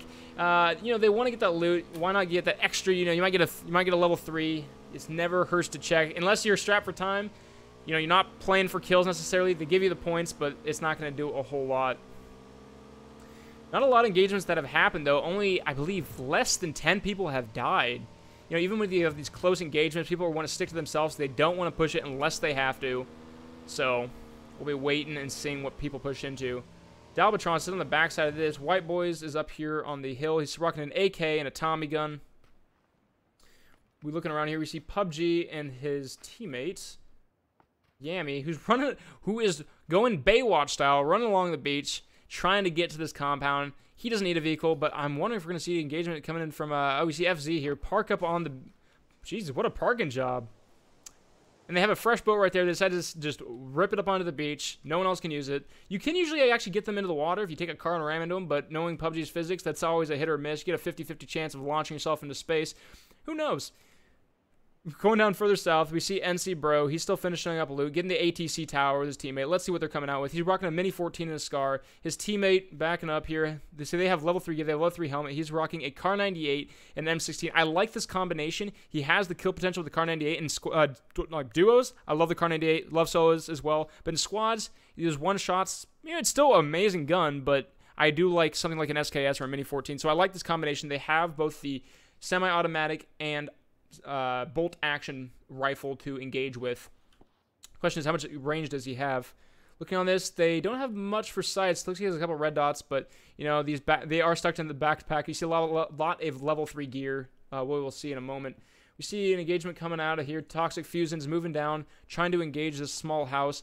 Flowziv has very limited ability to peek outside these windows. They have a couple of these large open windows they're exposed to, but on the backside, unless you go into these they have these single windows. But I don't think they're going to see Toxic. Let's see what oh, Tavon here. Always click through people, don't you? See Taker and Chauncey here, the last round's winners, moving up, moving across, trying to get a little bit of loot. I like what they're at. I like their position. And we see the circle's kind of more centered here, so we can safely assume it's going to end up here, but you never know. The RNG gods might bless Progdog and Sneaky. You know, and it's, even though they don't know this, there's only 1% on the other side, so they could move if they wanted to, but they could also wait this out because there is still a decent amount of space before they move. So you see everyone's kind of consolidating down onto this so that, you know, if they have to cross, they can, because crossing the bridge late can be death. People have a lot of cover on these bridges as well. They have several wrecks. They have buses. They have flipped canisters. They have jumps, which, you know, if you take them, you're going to hit that beam. I don't know why that's even put there, but, you know, it's good for entertainment on our end, right? See Fadisky and Turman moving into Pachinki. Pachinki, I do believe, is looted, or I'm wildly mistaken. I could have sworn we saw 2 teams here, unless they're closing every single door. Does not look to be looted entirely. So they will be safe to go through there, but it's, you know, it's a little rough later in the game because you see everything closed. It could just be someone's closing all the doors behind them. You can usually tell when you get inside based off what's on the table or if the interior doors are also closed if someone's been through there. Going down, we see Genghis, Kanye West, and his team, XOP's taking refuge inside the warehouse and gas station, sitting right at this fork in the road. They have a vehicle. Let's see what Opie here has. He has a bike. Not exactly the most covered vehicle, but they're parking it behind. And I like this maneuver. I like that they're putting this here, because if they're looking at it from any other angle, if they look from over here, no one's going to know that they're there. They don't see the vehicle. Only from a very limited angle can they say, hey, there's a bike parked out back. That's not a spawn. That's not a fresh spawn. And in a earlier patch, not of recent, they changed it where some vehicles can spawn with the taillights on, but before that used to be an indicator that someone's been there, someone's driven this vehicle, but in this case, it's just, you have to take a risk. We see Toxic Fusion has gone down. We see Francis. I'm assuming let's assume it's Francis. I keep botching names. Let's go with what I think it's not. Francis picking up Fusion. He's trying to back up, trying to slowly back away here. We just go to Flozif here, taking shots up the hill. Francis moving back. Toxic Fusion's going to be throwing a smoke, it looks like, just trying to give himself a little bit of cover. And I like the way he backed away from the street. When you have, you know, this angle on you, Fapple might be able to get the shots off on this. He's firing up the hill, getting a few shots onto Francis, being able to get a few shots into his chest. Fusion goes down again. Now, Francis has to make a decision at this point. Does he want to move up and help his teammate, or does he have to play for himself? And it looks like Francis says, I'm going to play for myself. I'm going to back up. Maybe he can wrap around and get some shots, but he's taking shot after shot. He is super low. He has 1 health. You see Fapple taking shot after shot after shot. And he sees the blood supply. He sees that, and it looks like Francis is going to be able to get away unless they push up. Fusion is going to be going down. Each time you go down, each successive time you go down, you take more and more damage. You start bleeding out faster and faster. And based off how fast that was going, I assume that was his 3rd time down. After that, it becomes nigh impossible to pick someone up. Engagement coming out from Noid and Roydy, again, finishing off a solo player, it looked like. We see Lil Mama as well. What is Lil Mama? We see a crate coming out here from Azen, and we'll check on them in a moment. Who are they firing at? We'll check over here. Let's check on the Azen here. They have an SKS and an M4. Inside this crate, we have a Car 98. So nothing too. He already has one. A little bit of a disappointing crate for him. You're hoping for something like an OM, just the ultimate gun, ultimate sniper rifle, or something like a Groza. We see Vusi coming down, and with his teammate, Kays killed Dalbatron, who was down here. And they're going to have the entire south side to themselves. So we now see the circle is going up. You see a lot of people along the shoreline. There are 2 teams here, but I'm not sure if they have any boats along here. They do have a boat, so they might be fighting for that. But it's going to be such an indicator of them trying to cross over. Because they're trying to get into this town. They're going to have to deal with 2 or 3 teams just watching the south side. Azen goes down, actually taking shots from Meta and Pone, who's taking these beautiful shots from distance. Let's go, and he has actually perched himself up onto the toilet, firing outside the window. I like where the spot is. It's a very small window. It's easy to fire out of, hard to get hit through. They're going to be pushing up. Azen is down. Hey, it's High is trying to revive him. They have 2 kills across the board for them. Meta and Pone are pushing in. Little Mama and Bang hear the shots. They hear the dinner bell ringing. They're ready to push in and get the kills. Azen's now up. He's going to be getting the heals up. There should be even, but unfortunately, if you go down, it's because you took a lot of hits, and that usually indicates lower and lower gear. Pone's taking shots here from Little Bang. Up on the hill, they have the height advantage, and down goes Pone from Lil Mama, taking the shots with the M16. Again, I was talking about this gun before. It has such a high bullet muzzle velocity. It does not have a lot of drop, and especially from a distance up on a top or a higher distance or higher height. I guess that's from, yeah, more height. English, right? You don't want to aim as high. That's part of, you know, when you're firing uphill or downhill, you don't want to aim as high because there's less bullet drop the way physics work. Physics is fun.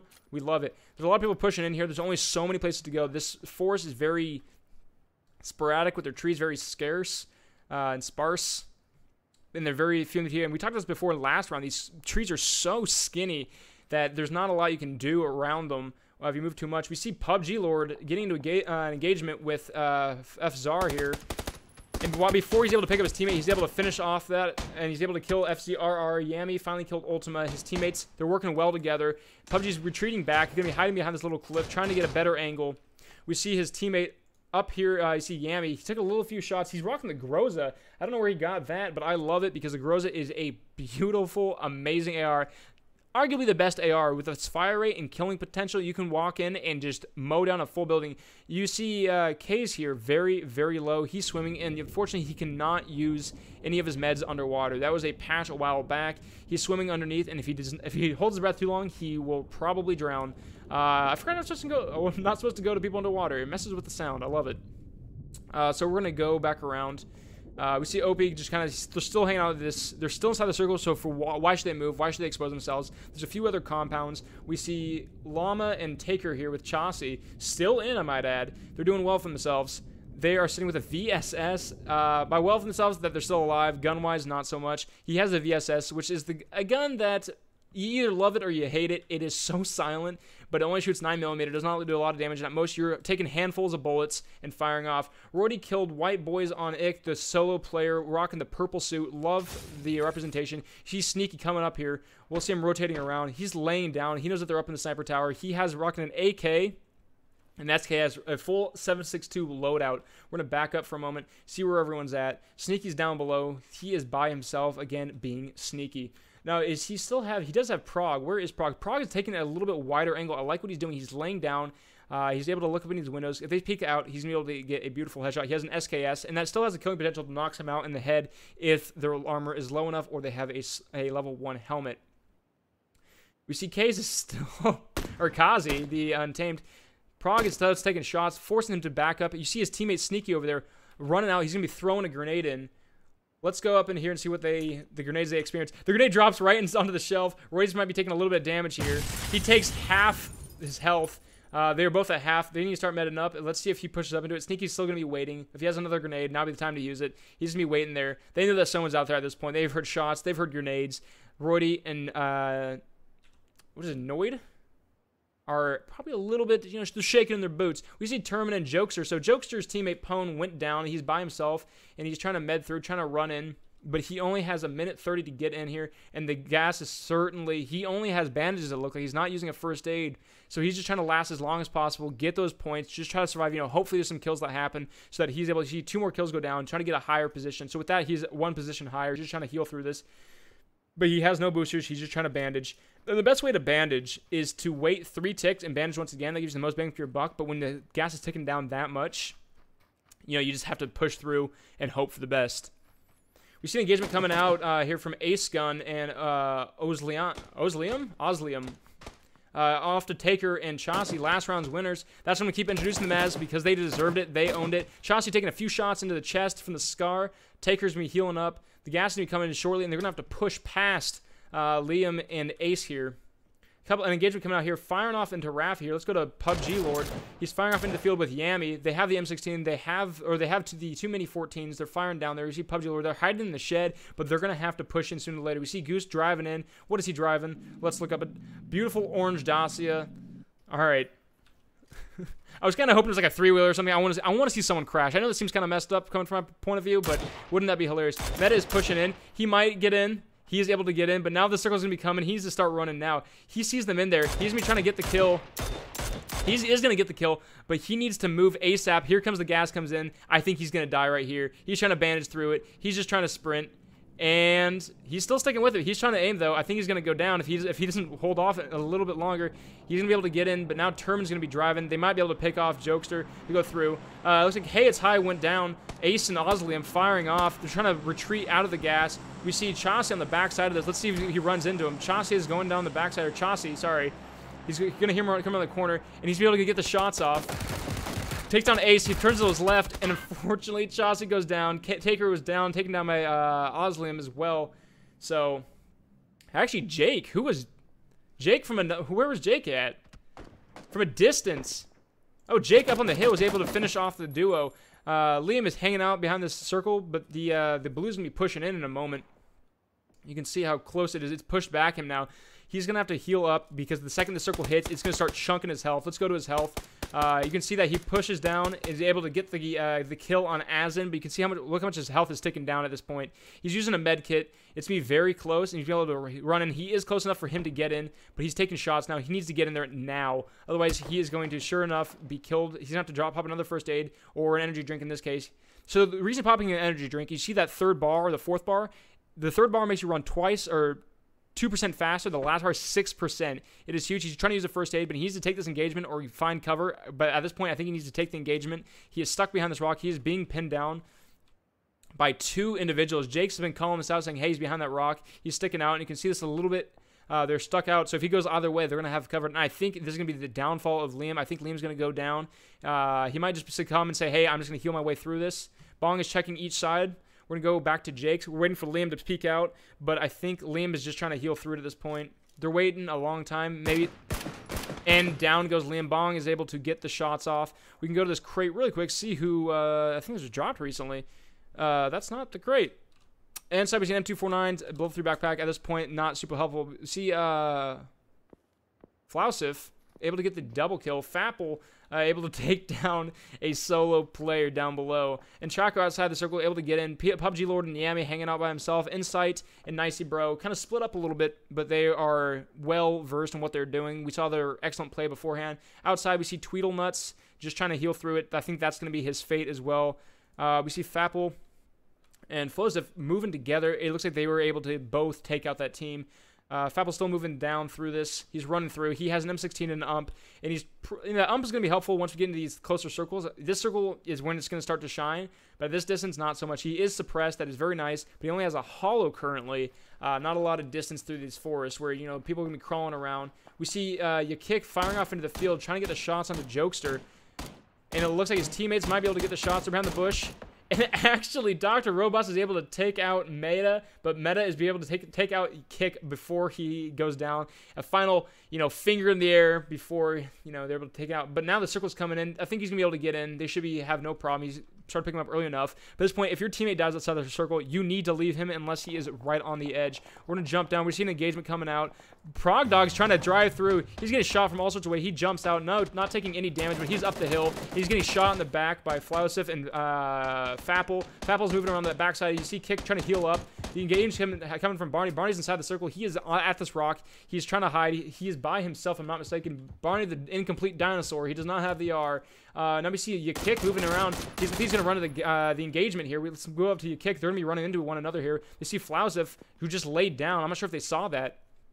But they're going to be run up on him if they keep moving. They know the engagement's over there. But they're choosing to back off, go down this ridge, give the protection. We see Goose, the third player, down. Fapple and Flausif in a very interesting position. We see Bong Sao cutting into Kick. I think we're going to see a really interesting engagement here. I'm excited. I'm pumped. I'm ready. We see Goose pushing in. Dr. Robust. They're laying down. They're prone. They're pushing in. We're going to see Dr. Robust. He sees them stand up. They know that they're there. They know that they're sitting there. He sees them pop up.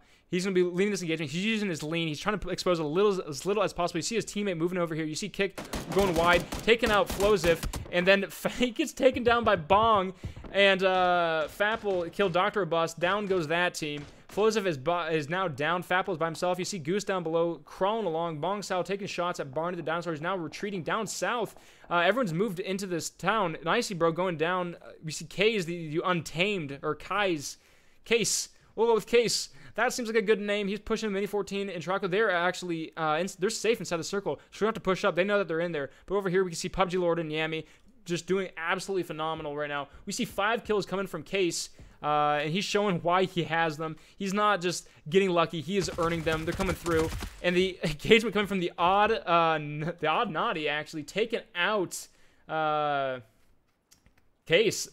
I spoke too soon. See Goose coming up here. He looks like he finished off Fapple inside. Barney able to get the kill. And barely loses that 2v1. Barney, a wonderful try. But now he's forced to leave his teammate. He has to play for himself. Bong's coming in. He's up the hill. He has a head advantage. Goose is going to be running in. They're up the hill. But they have these trees and the foliage in cover. PUBG Lord and Yami are going to be shooting, trying to move along the circle. They have these little ridges. They have these few trees. Maybe a couple rocks. They have one rock. So this is going to be an interesting place. They're going to have to go through this gauntlet. Across the way, you see Bong. So let's see what Yami's seeing as he looks across. We get rid of some of the names. We see there's one person off to the east. There's 2 across to the north. Across the globe, we see Goose and Bong inside by himself. And the only 2 left that are on a team of 2 is PUBG Lord and Yami. I am rooting for them. They've done a wonderful job, and I think they've earned it to be this far. Yami with the 3 kills. 1 kill coming from inside, 3 kills coming from inside, PUBG with 1. He hears the shots. He's looking down. He does not see it coming from the bush. Wonderful place to play the bush Wookie card. He doesn't have a ghillie suit, but he's making his own. He's sitting in the bush. You see his teammate here taking shots. He's calling it out. PUBG Lord is able to kill Bong Sao, who was sitting inside the bush. He saw where he was peeking. And you see Goose taking shots now from Yami here. And PUBG is also taking shots, and PUBG is able to get the shot with a Mini 14 right mid-air. It's looking cool. We see Insight and Yami. It is a 2v1 situation. Insight with the 3 kills. It is 3 kills across the board. He sees them both. He has the drop. He knows what they're at. He's trying to play it carefully.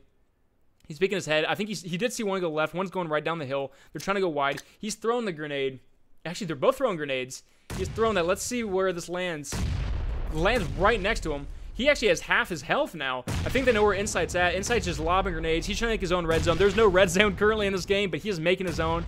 He's trying to, get a little bit lucky, get some damage off, and he definitely did. Yami's going to be healing up. He's wrapping around. We're going to turn off the X-ray. I want to see, I want to see what he sees as his reaction time here. People are going to be coming around. I don't think he sees him. He's off to his right. His M16 is able to drop down. Insight is able to, he's able to get a little kills, a few kills there, but PUBG Lord is able to kill Insight, finish off the match with 4 kills. Yami with 3. Insight, you see going down. A wonderfully close game. I love that finish. Going through, I'm surprised with a couple of finishes. We saw that, last team's winners, actually. Where were they at?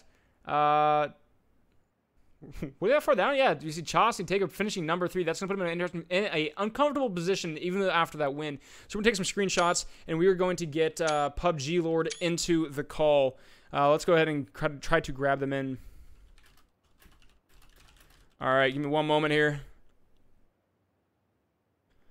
All right, so that was a wonderful game, a wonderful round 2. I love that it just felt like it was intense action. I love that people were rotating around that. The engagement on the top right there, Definitely with Yami, and you had everyone kind of converging together, was fantastic. I think you had 4 teams converging, and just stuff like that is what makes the game exciting and makes it fun to watch. So we're going to go ahead and get the round winner. I think it's, PUBG Lord. Apparently, he's living up to his name. I love it. I love it a lot. There we go. All right. That was team. Let's go find them here. Let's delve into this. Where is he at? PUBG Lord. You think people would name themselves more properly? With Yami, huh? Trying to find him. I'm sifting through literally all the teams right now. I don't see him. Hopefully he joins shortly. So while we're done with throwing some music, there's engagements though near the end though. You saw the Mini 14 just showing how you can fire it so fast. It is so accurate, and you saw PUBG Lord especially punishing different players that they're crossing over. I think it was, who was it? I think it was Goose who was crossing over before he hit him mid-air, able to take him out. Just throwing a little bit of music as we wait for PUBG Lord to jump in here. See if we can find him for a moment. Whew. I didn't think I stopped talking. I was just so focused on that. I love it. Where is... Well, are they not even in Discord? I swear. If not, we'll grab someone different. Like in something like Insight.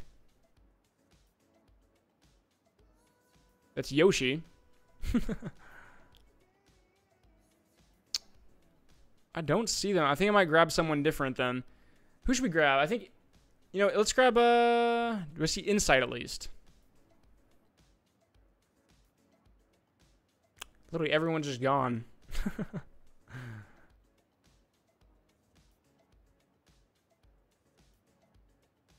We might have to forego the interview this time around because I do not see him and he is nowhere to be found. We're going to back out of this and we'll send the scores over to the team. Actually, I might jump down and let's see if we can interview Yakik here, unless they are currently... Yeah, okay, we're going to jump down into Yakik and we're going to talk with him. They were not the round winners, but I want to talk with them nonetheless. Hey, Yakik. What's up? So we're gonna give you a little interview, all right? I know you didn't win the round, but I've been impressed with your engagements. I liked them a lot. Dr. Robust, this isn't for you. You've done nothing. Good job. No. I'm being mean. You kick it. So I saw you rocked the Car 98. I saw, especially in the first round, you were able to get some kills near apartments, and you did a wonderful job with that. What is your ideal loadout moving into the final part of the game? I always like to use the cock and stuff like that. It's one of my favorite weapons, so that wouldn't be too bad. And always have a Scarrow with the compensator. It's probably one of my favorite loadouts. Yeah. Nice, nice. And kind of, what is your strategy? Do you like to play more aggressive near the end, or are you going to be snaking through the grass?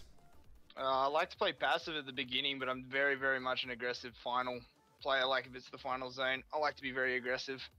I enjoyed that a lot. And actually, all right, so I did find the round winner, so I'm going to jump out. But thank you for speaking with us. Thank you for talking.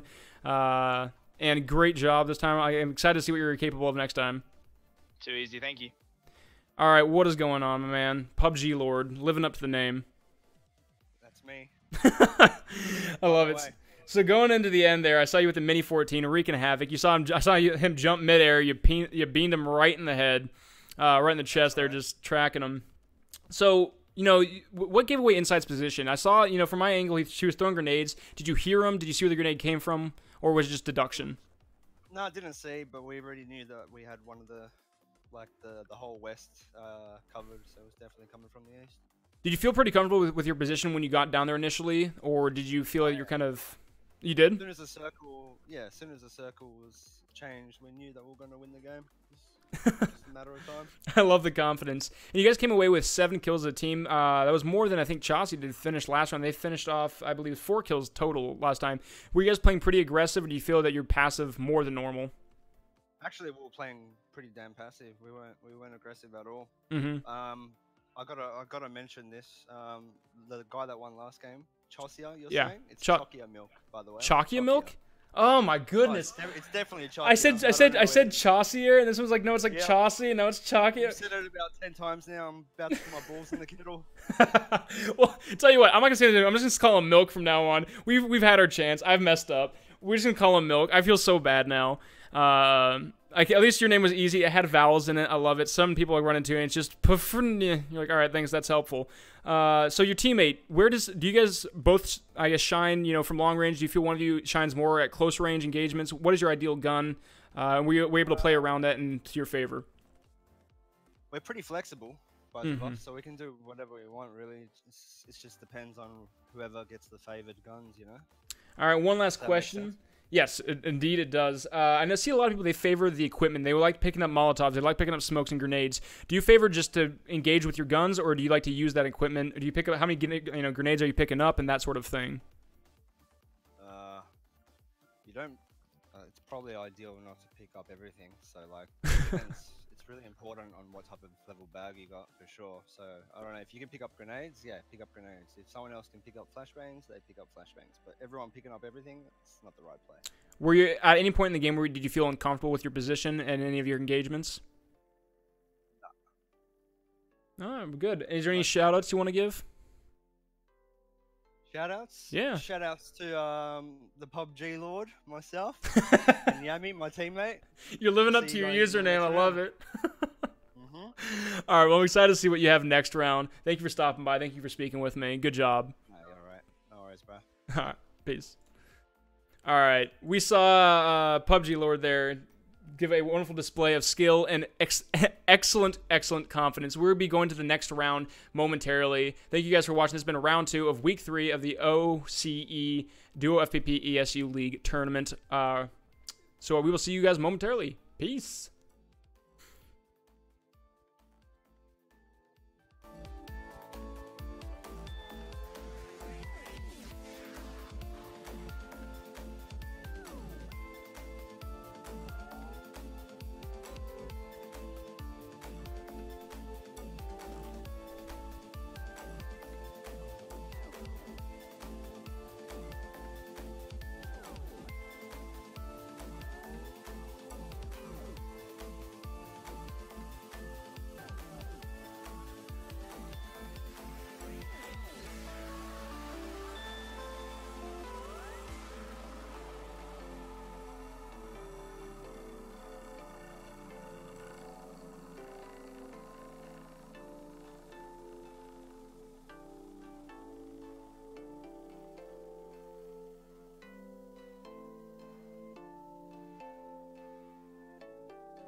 All right, we are coming back in the third and final round. We're turning down the music because we're getting amped up. We're getting ready. I am Seismic. This is the ESU League OCE Duo FPP, no red zone, 2-person focused, full firefight, full frag, and full speed. Open. We have to say that every time. It's just a card. I have to give a formal statement saying that Dr. Robust didn't actually do He didn't do nothing. He did some stuff. I'm sorry. He was amazing. It was just a joke. All right, getting into this next game, we'll be switch over in a moment.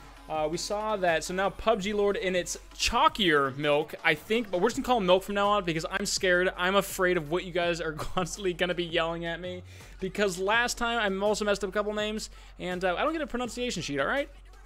So we're going to be jumping straight into the game now for a third and final match. We have, we should be, I believe, 70 players coming in. 4 more are loading in, but that was more than the previous 2 rounds. First round we had, give or take, about 60. The second one we're at about 66, and now we should be get up to a 70. If not, this is just as much as last time. It should be a fun old time.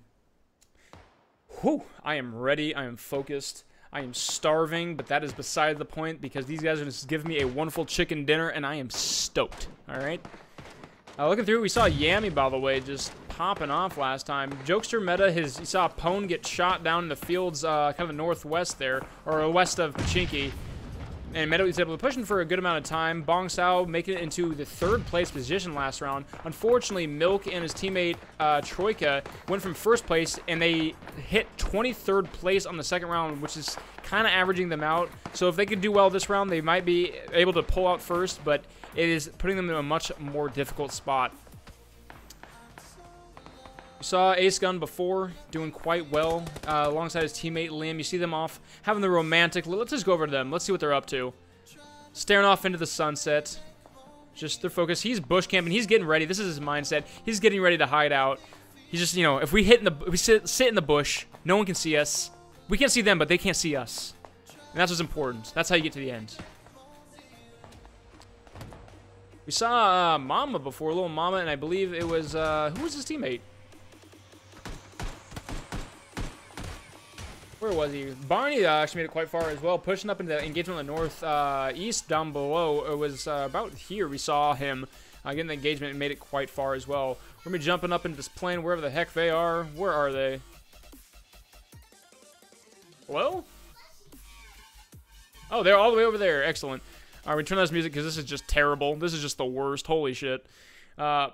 I'm not sure if I'm allowed to say that, but we said it. We're going to be moving forward. So we're right here on Prog Dog. He did quite well. We see this plane, kind of a little bizarre plane, going from bottom left up to the top Severny. So things like Melt to Power and Nova aren't going to be doable from even pulling a shoot immediately. So they're going to be forced to get down and get some cars, get their, hit the ground running, as I constantly say, and get ready to move out. We're going to see some going to North Georgia Pole, but when we have a plane like this and has such little over here, teams end up becoming condensed. You do see a few number of teams going up here. They're going to get close. You see Turman kind of going a little bit, kind of hovering over this water here. You're not sure what he's doing. Maybe listening for his teammate. We're going to Ruins. Ruins does not have a lot of loot, but it is certainly capable of going there. Going down there, we see a few teams now jumping out. No one's going to Severny, actually. And this is one of those cases where, especially when you don't want to take engagements, people often assume that these popular places are going to be taken, so no one's just going to go there. So we're going to see Severny unlooted. We might see Zarky, unless Sneaky goes up there. We see Jokester and Meta, or Pone and Meta, sorry, going down here. These being able to loot these warehouses. And I mentioned like the level 3 gear capabilities in here. Let's look through here briefly while people are getting all situated. We have the time. He has a snazzy little trench coat. Not going to help him unless he's going to do a Neo cosplay. I think he's just looking around for loot. He sees a flashbang. There is nothing in that warehouse. We going through over here. We see a pistol. Don't prove me wrong, warehouse. Say there's level 3. You have a level 2 vest there. Level 1. You have another flashbang and the third one. He is kind of getting a little ruined on loot there. He has a revolver, but an 8. He does have an 8x. That's a nice, fine, not exactly common. And then he does have an M16. So mediocre loot nonetheless. We see a few teams dropping down here. We see 2 at Pachinki. We're going to see a few, one group at school. You see Lil Mama and Lil Bang taking apartments again. I think they liked the position last time. And we see a whole lot of people. We see KVA and Hooks who got taken out a little bit. Wait, what the heck? We see Rip here killing Fuse and taking out the ump and then finishing him off. Let's go down into Rip here. Oh, he's able to finish him off as well before Oh no, Trains got knocked out from falling. Where is he at? I want to see this. Is he by himself? Trains is, where's last hit? Last hit is being forced to drive alongside Funsies here. Funsies is also low. He might have just pulled his parachute wrong, but it could have been the case of, based off where he fell, it looks like Trains was probably either on a vehicle or he just parachuted wrong. I assume it was a bike of some sort. Poor him. The dangers of bikes are common knowledge. All right, going over here, we have D-Field running down. He has an AK. He's taking a little bit of hits. He's facing off against Hayes Eye. Aizen has gone down.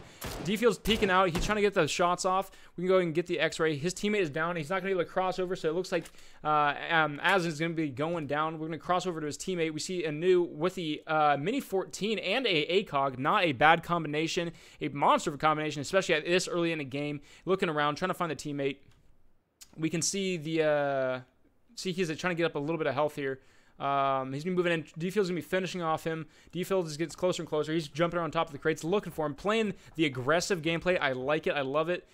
He sees a little bit of ammo. The M4 there. Let's see if he goes for loot or just finishes off. I don't think he knows where the body died. He's still looking around. And the benefit of leaving him alive is that High still has a reason to get back over there. If you kill the teammate, he's playing for himself. He's going to play a lot more defensively. But if his teammate's alive, he's going to be able to push into him. He's going to say, hey, maybe you can pick me up. Or, I hear him above me. He's going to be able to give information. So I don't think he knows exactly where he went down. But he's crawled into here. And he's still looking around. We're going to back out for a moment, see if we see other engagements. Not currently, so we're sticking around on this. He's still jumping around on top of these crates, looking around. You see, eventually, there we go, Azen has died. D-Field turns his back to High. High is moving around the backside. He's still in those crates over there, playing defensively. They're looking around. They're trying to find him. They know it's a 2v1 power play situation. They have the advantage. But especially in crates, that's not always the case. It's not easy as an open field. If he has a shotgun, he can easily turn the corner, blast him once in the head. But we see High crossing over here. Let's go over to Anu. He sees him crossing from right to left. He's crossing over there. He's able to get a single shot off. He gets him straight in the back. High's crossing over now. Let's see how much health he has. He is very low. They know where he's at. They're going to be able to close in. They, like sharks, they smell blood in the water. They're pushing in. But they're hanging a little bit back. Man, they keep proving me wrong. I'm trying to talk strategy here, man. Just work with me, all right? So High does not, especially at this early in the game, probably does not have a lot of meds. You can see that he's not full, and based off of the way he was over there, I don't think he has any bandages. We're going to go to D-Field. So High's now on the back side of Georgia Pole. He's on the southern side. Moving up to the last warehouse. Going down, we see there's a little bit of engagement coming from Keys and Rectangle. They're really close to one another. Let's see. We'll check on them in a moment. I want to make sure that they're not getting this engagement. High is still pushing up. Trying to check between all these different engagements. The Rectangle knows that they're there. They've obviously gotten into a bit of an engagement. We're following D-Fuel. I'm sorry. They see them up there. High is crossing off to the side. High is flanking by himself. I'm not sure if D-Field knows where he's at. Let's go ahead and jump over here for a moment. That is the wrong person.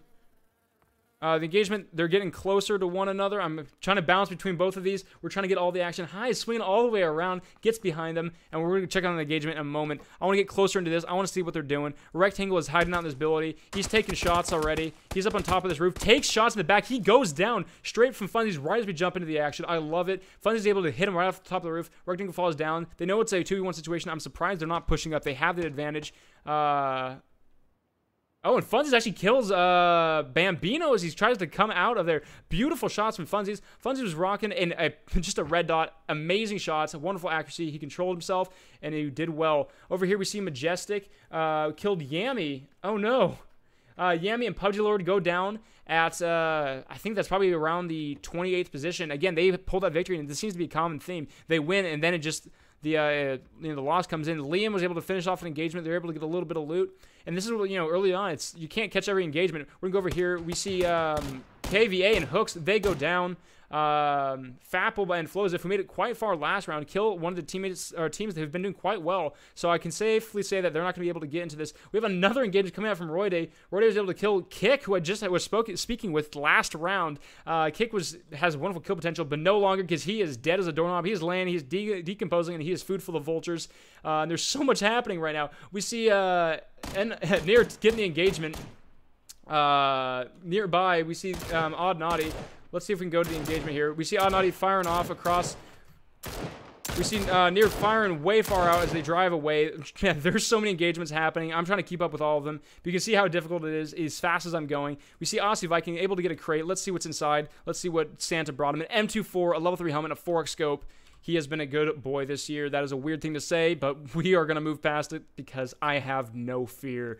Going into this, we see Dalbatron and Inkov heading into the center of the circle. We look like this appears to be a military circle. It still has a chance. There's still a good amount of space up here, but they're going to have to wait out the circle. I wouldn't cross quite yet because you never know, because I've definitely crossed down to the south side. Some of the circle's like, nope, goes back up top. We're out of gas. We have to run across, and we lose the game. Whew. All right, we see High back by himself. He still has not healed up. He has not. He's having trouble with some meds here. Even if he has bandages, I would have healed up to this point. So it's safe. It's safe to say he does not have a lot to his name. He was using a little bit of booster. Sneaky here, finishing off, or Sneaky Arab who did quite well. Barney by himself, looting around. I respect the purple and the green that he's rocking, though he's not rocking the pants. You know, this is a good Christian stream or something or other. You know, we're trying to be a family-friendly stream, and he's sitting there walking around no pants.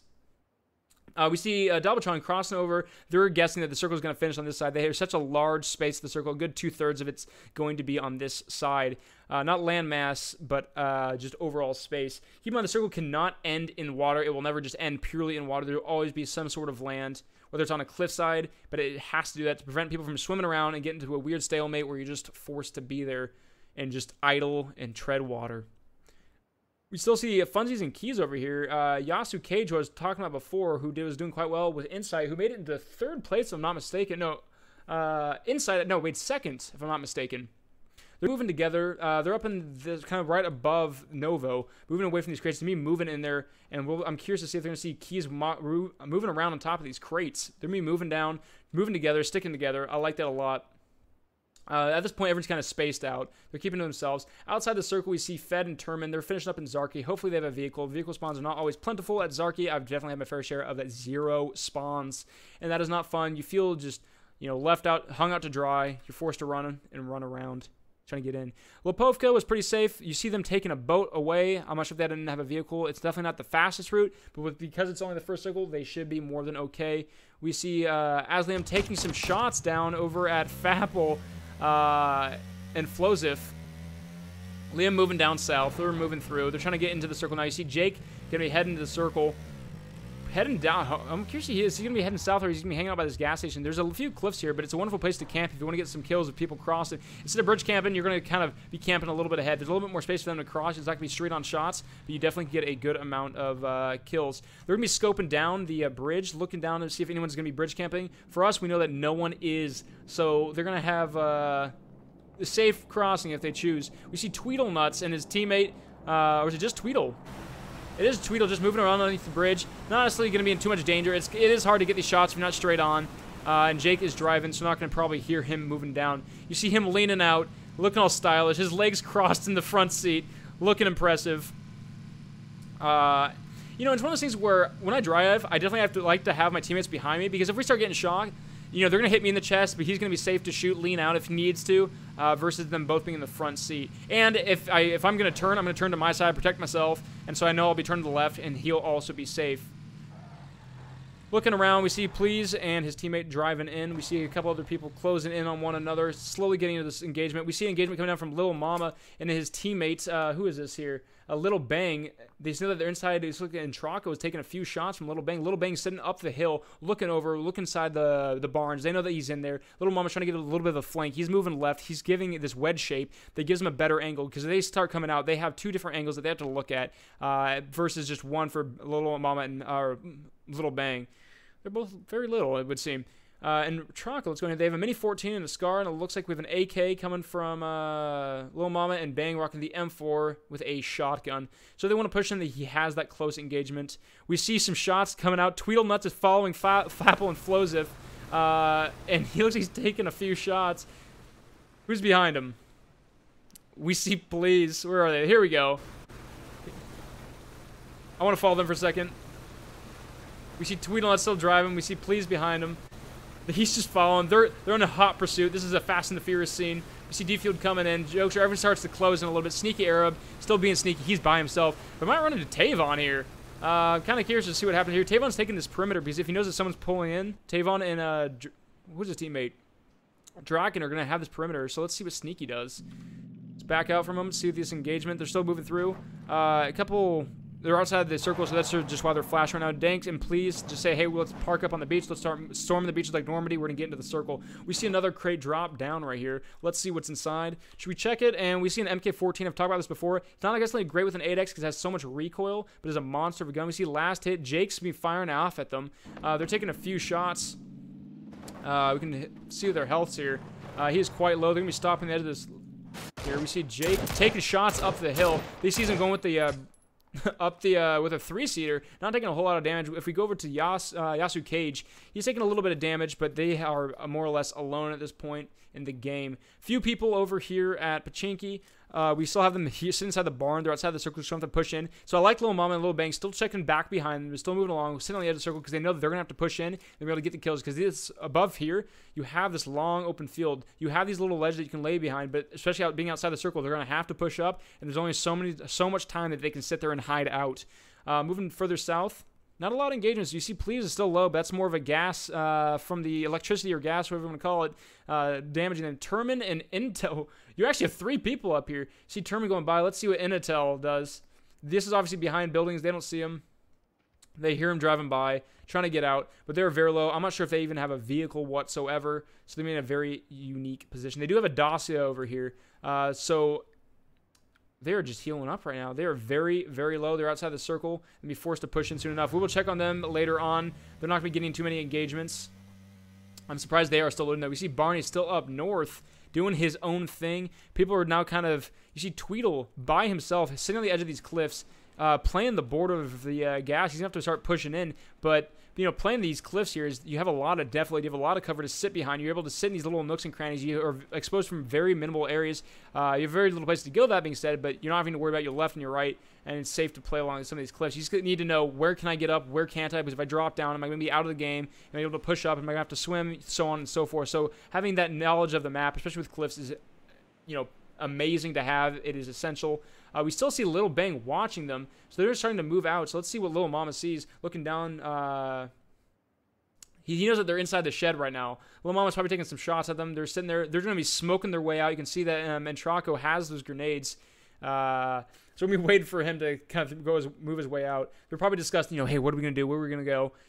They're just posing. But they have 15 seconds to start moving before the gas comes in. It's going to be moving relatively slow. Nothing that they can't outrun. But the thing is that they know they have someone watching over them and looking out for their own, looking out for their eventual demise. We see some shots coming in from D-Field. They're out in the middle of this the beach. They're wide out in the open. We can see that.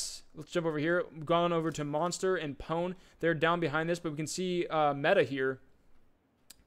Just watching them come out. He's probably sees, he sees him peeking a little bit. Gets a couple shots. Gets the headshot with the M16 on Anu. D-Field is behind him, be able to get the revive. But the gas is going to start coming in, but they're safe for now. So they'll be able to sit in a shack, heal up, and take the engagement when they want to, not when they have to.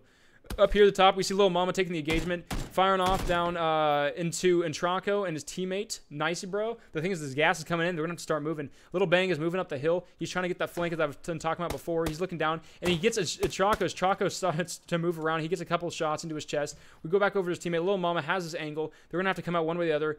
Oh, he turns away just a split second too soon, and he starts firing. The 3-seater, notorious for being very unbalanced in terms of rotating around, but they're uncovered, but they might be able to get away, and Traco seems to have been able to get away with it, unfortunately, for Lil Mama. OP able to get the kill on military base. They're together. Let's go to Jake's. He's able to finish off Danksworth, and Yasu Cage able to take out Please. So it looks like... Oh, Yasu Cage is actually from behind them, so we're going to see a little bit of engagement as Yasu Cage picks up on Bong. So all of 4 of these have shown extremely good kill potential. So let's go on to Yasu Cage sitting up above. They know that other people are down there because they saw, you know, he just dropped dead, and if your teammate didn't shoot him, that means that he died from another source. They have to push down these cliffs, but it is a little bit treacherous. He sees, who's that? Bong moving down there. He's going to have the height advantage. He's moving slow. Let's see if he's able to get these shots off. Cage is now feeling the gas. He's going to have to take us to the shots. And I think he waited a little bit long, but Cage is taking some shots. He's very low right now. Insight's taking some shots from higher up. firing shots at Bong, and now they're in a very unfortunate position. You see that Bong is now inside the circle. They have the circle advantage. They have to make their way not only, you know, down the hill, but they have to make it through over this field and shoot them. Bong's gonna start probably backing up here in a moment. They're gonna start retreating and taking shots when they can. Yasuo and Insight forced to kind of take a little bit higher road. They don't have to get too far in, but the circle is going to start hurting nonetheless. We see Little Mama and Bang going down. Let's see what this crate is, if anyone got it. Where is it? Oh, it's still dropping down, so no one's probably going to get this, but, you know, you always want to know what's inside. An 8x, a level 3 helmet, a 4x, and this is one of the best crates I've ever seen, and I hope someone can get it. They can get a boat. If not, oh well. So we inside the Yasuo cage, slowly taking down their health. The circle is now pushed in, and they're starting to take harder and harder. This next circle is what we call the death circle. We see an engage coming from Vusi here. His teammate is nowhere to be seen. He's by himself. Roydy right across this. We see these, you know, what we call Pride Rock. When you have these long, you know, similar to Lion King, you have this long rock sticking out. That sounded weird. Moving over here, we see Yasuo Cage. You see his teammate, Insight, gone down, unfortunately. Yasuo Cage is pushing back. If he doesn't have any meds, he's going to be in a very unfortunate position. He's actually rushing back. I don't think he's going to be able to pick up Insight. Actually, he might. The circle is ticking down. They still have a minute and a half, but that is a far way away. And Yasuo is taking so much damage himself. I'm not sure if he should probably start popping a first aid now. If he doesn't have one, he's going to be in for a unfortunate... He's bandaging. I'm not sure if he has first aids. If anything, he might be getting to Insight to say, hey, you know, do you have any first aids on you? He might. Going back here, we're going to see these engagements happening at the bridge. We see Milk, I'm not saying his name, I don't want to, pushing up into the lighthouse. He knows two teams are up here. We're about to see a little bit of engagement. He hears them firing shots. And NRB does not know that he's there. They know that they're inside at this point. Chalkier Milk, I think that's right. He sees the odd nobody off to the side. He's not going for it. Chalkier was sitting beside him. He's sitting with a silenced ump. Oh, he turns to the right. He takes the ump and gets the knockdown on Odd. Inside, we see NRB taken out. Ooh, Taker. Yes, Taker. And we see NRB finishing off Chalkier Milk. Dude, his name. We're going to pick up his teammate, and they need to get across the bridge sooner than later. They have 24 seconds. Things are start about heating up. We see little Bang and Mama, so now we go to Bang here. We see that he's going to have the He's going to have level 3 helmet, the 4x to 8x, and I am excited to see what they're capable of. They've shown that they can kill without that, so with a little bit more. We've seen Kanye West firing up the hill at Entrado. They're still riding on the bike. They're cruising through. They still have not been shot up about that. They've been shot. They've driven all the way from Pachinki, and they're still safe. I love it. Moving through, we see Yasuo Cage. And Insight are still alive. A clutch revive on his part. We're going to stick with them, see where they're going down. They are free to move around here. There's no one they're going to be running into. But unfortunately, down here, the only thing they have for protection is a few planes and a small little ledge wall that you can look all the way down and get a bit of an engagement. Roy shooting down to Dalbatron. Genghis Khan West firing, taking shots way far out. His teammate sitting behind him, taking shots. Not protecting his rear, his rump. Making sure it's coming in. We see Intel. They are still driving in. This is a late departure nonetheless, and this might be the death of them because if they do not find a boat, this circle, when it comes in, is going to do a colossal amount of damage. He's going to have to stop momentarily to heal up, and you'll see him. What is he doing? If he's going to be able to heal up. And there he goes. He stops. We're going to ignore them for right now. We'll probably see them in the kill feed later, sooner than later.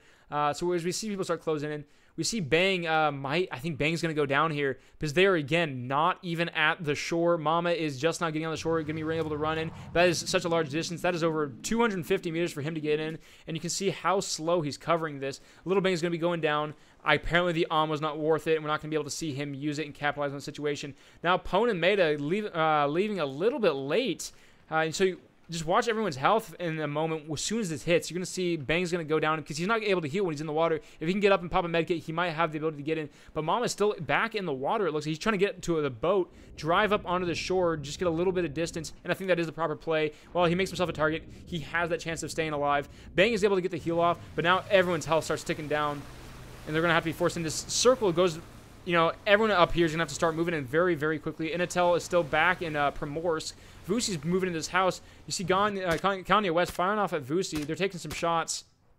Kanye West, I believe he's probably ADS with his Mini 14, but let's go ahead and go to his teammate as he takes some shots. A suppressed Scar, he's firing in there. shooting out the windows, but he starts getting shot from the back. It looks like it's Funzy's firing through the window. He sees them, and you know, it's one of those things you can capitalize on situations. We see Draken and Tavon moving up along the shore, and it's how they're still driving across. They're gonna have to stop healing. If they have enough meds, they can pull this off. Little Mama is able to get in. Man, I keep counting people out. Little Bang is still alive. They're able to get the health. They're gonna be pulling in, but now I'm curious to see this engagement right here. We see NRB. They're firing along the bridge. They don't see the boat coming beneath them, and I think there's someone probably up on top of the bridge. They hear the shots coming down on Pwn and Meta. Meta's actually swimming down beneath. He's sneaking up on him. We see this boat passing over. They're going to be taking some incredible shots. Down goes Tavon and Draken. Little Mama's knocked out. Go here to Pwn, and D-Field's taken out. And New's killed. Everyone's going down right now. So many people are going down.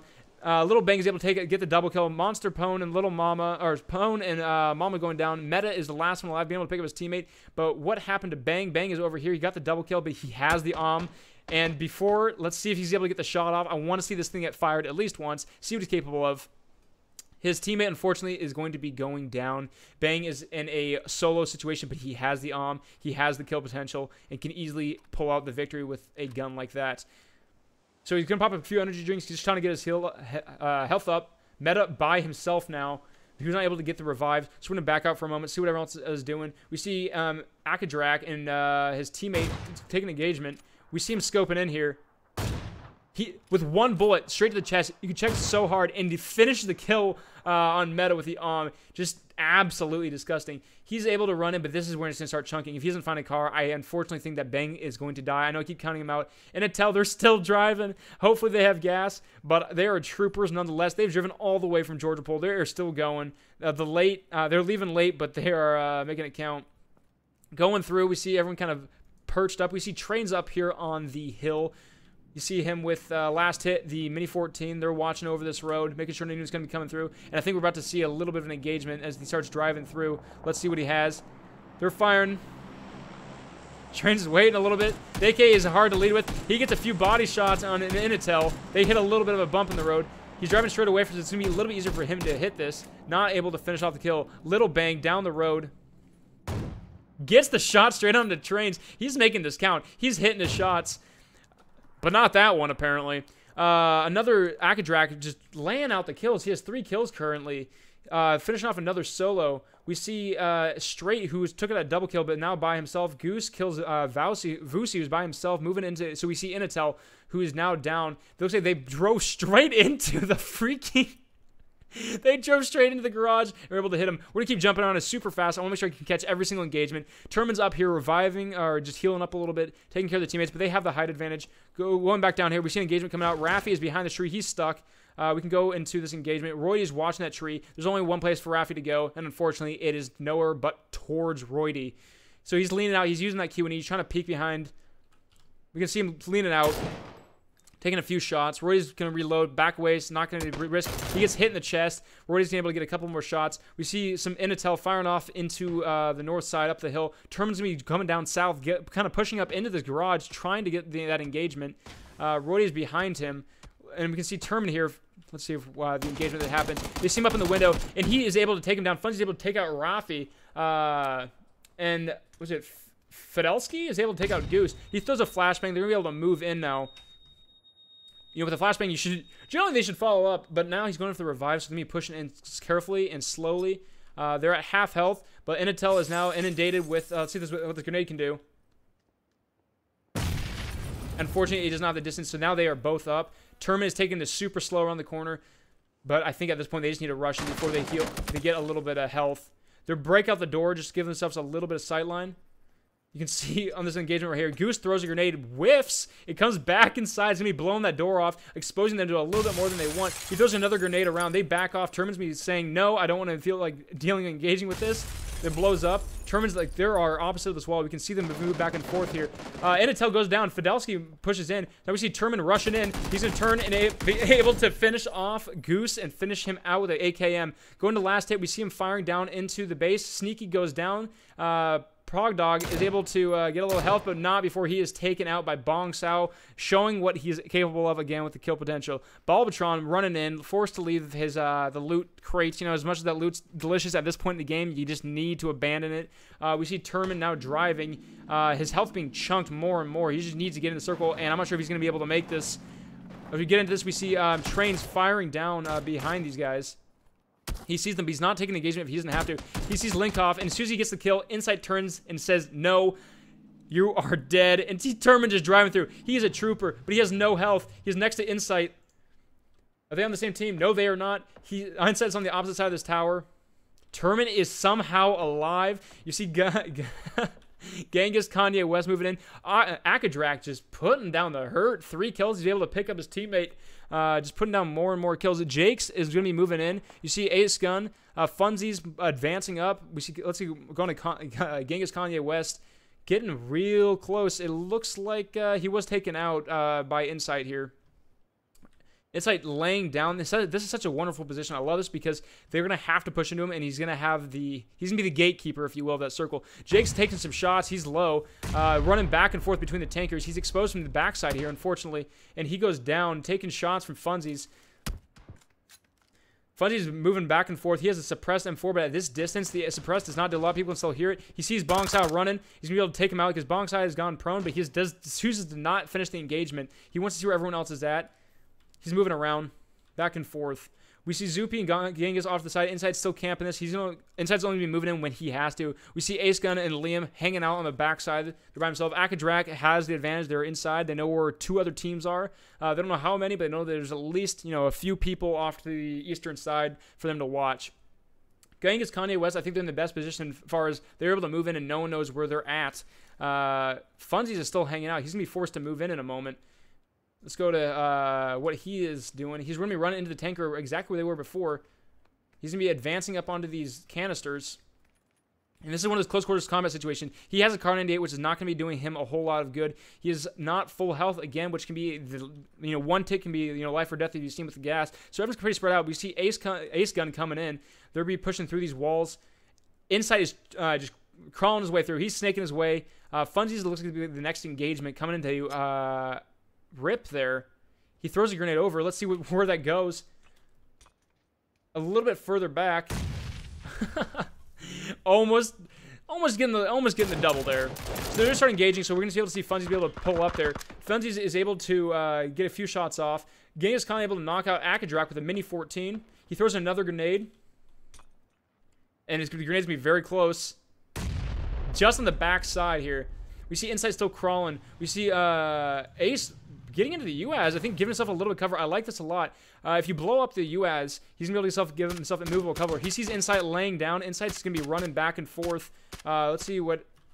He's not going to have an angle, is he? So they're still firing off Insight. Genghis Khan's going to be rotating. Insight may be down at a disadvantage. He sees him exposed. And Insight able to just carefully get himself into cover. He does not have a lot of health. He's going to be rotating further and further on. He's going through the gas, exposed himself. Insight's in a very uncomfortable position. He's able to get the health, able to get the revive off. Insight turns and just fires into the chest of Genghis Kanye West. Just a little bit of punishment for, what the gift he gave him a little bit earlier. Insight's forced. Now he's stuck between 2 different teams. Insight's showing his killing potential and showing his accuracy, but he's going to be shot in the back as he runs through. He is down behind a wall, but he is not out. Gas is coming in 5 seconds. He's going to be able to have time for 1 revive. Funzies is going into Rip. Rip is by himself with 2 kills. You see Funzies has 5 kills. Genghis Kanye West with 4. Funzies is moving in. He knows that he's over here. He's suppressed. He's moving through.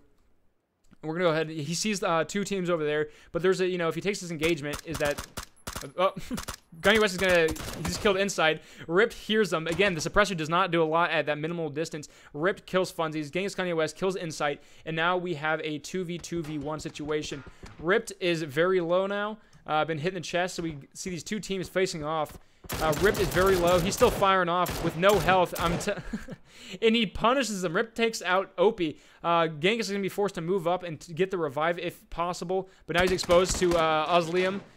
We can go to Genghis, now by himself. He has the MK14, a monster of a gun. Is better than the M8014, in my opinion. You have Better than the SKS. It just has the fully automatic capability. He's waiting for that peek to the corner and immediately knocks him out with a headshot. Just a beautiful shot straight to the head. Ripped still has the circle, has that advantage. Ripped is laying down. Kanye West putting down insane amount of shots and kills.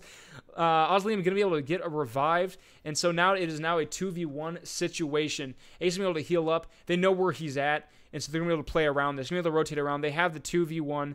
They're going to be able to get the wedge and get a kind of a different shape. Gang is going to have to move at some point. The circle is now going to be coming in. He's actually going around the backside, rotating as far away as possible. If he can get away from where he shot, you want to shoot and rotate around. We see Ace looking for him. They don't see him. He's behind the crates.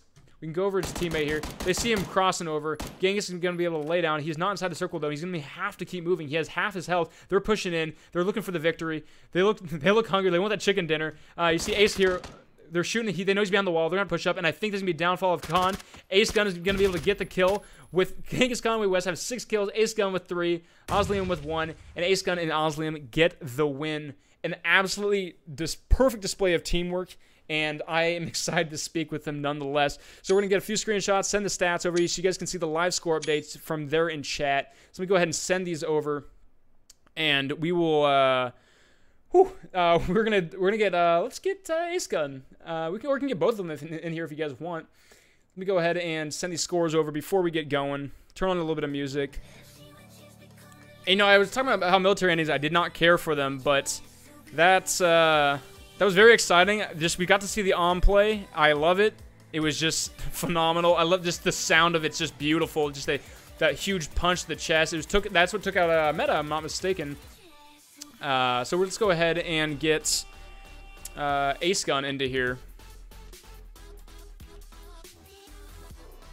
Let me go ahead and throw up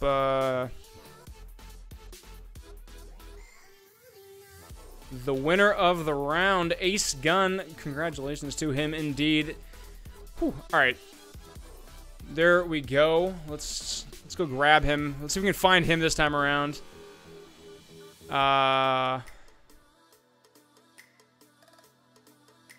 Hey, you ready for an interview? Yeah, sure. Yep. All right, let's turn down the music because as much as I want to have EDM blast over you, let's crank you up a little bit here. All right, man. So you guys both came out with the victory. Normally I only talk to one person, but let's just talk to you both. You guys are both here. So congratulations, first of all, on the win. You guys had an amazing team play at the end. What were your comms like going into the final circle? When there's like about 5 or so people left, what were your comms like? We were pretty much just focusing on the guys around us. So we had to make sure this alleyway was clear first. So we had to call him. We were suppressing him as much as we could, and we used the car to block the alley. So... but after that, at the end there, those last couple, it was just pretty much just making sure we got the hits on them, eh? Like, especially that last one. We knew that we thought it was 2v2, but it turned out to be 2v1v1, which actually helped us in the end, but yeah. Yeah, it was ripped in Genghis, Kanye West there at the end. Genghis was putting on, saw that headshot on, I think it was you, Ace Gun, right?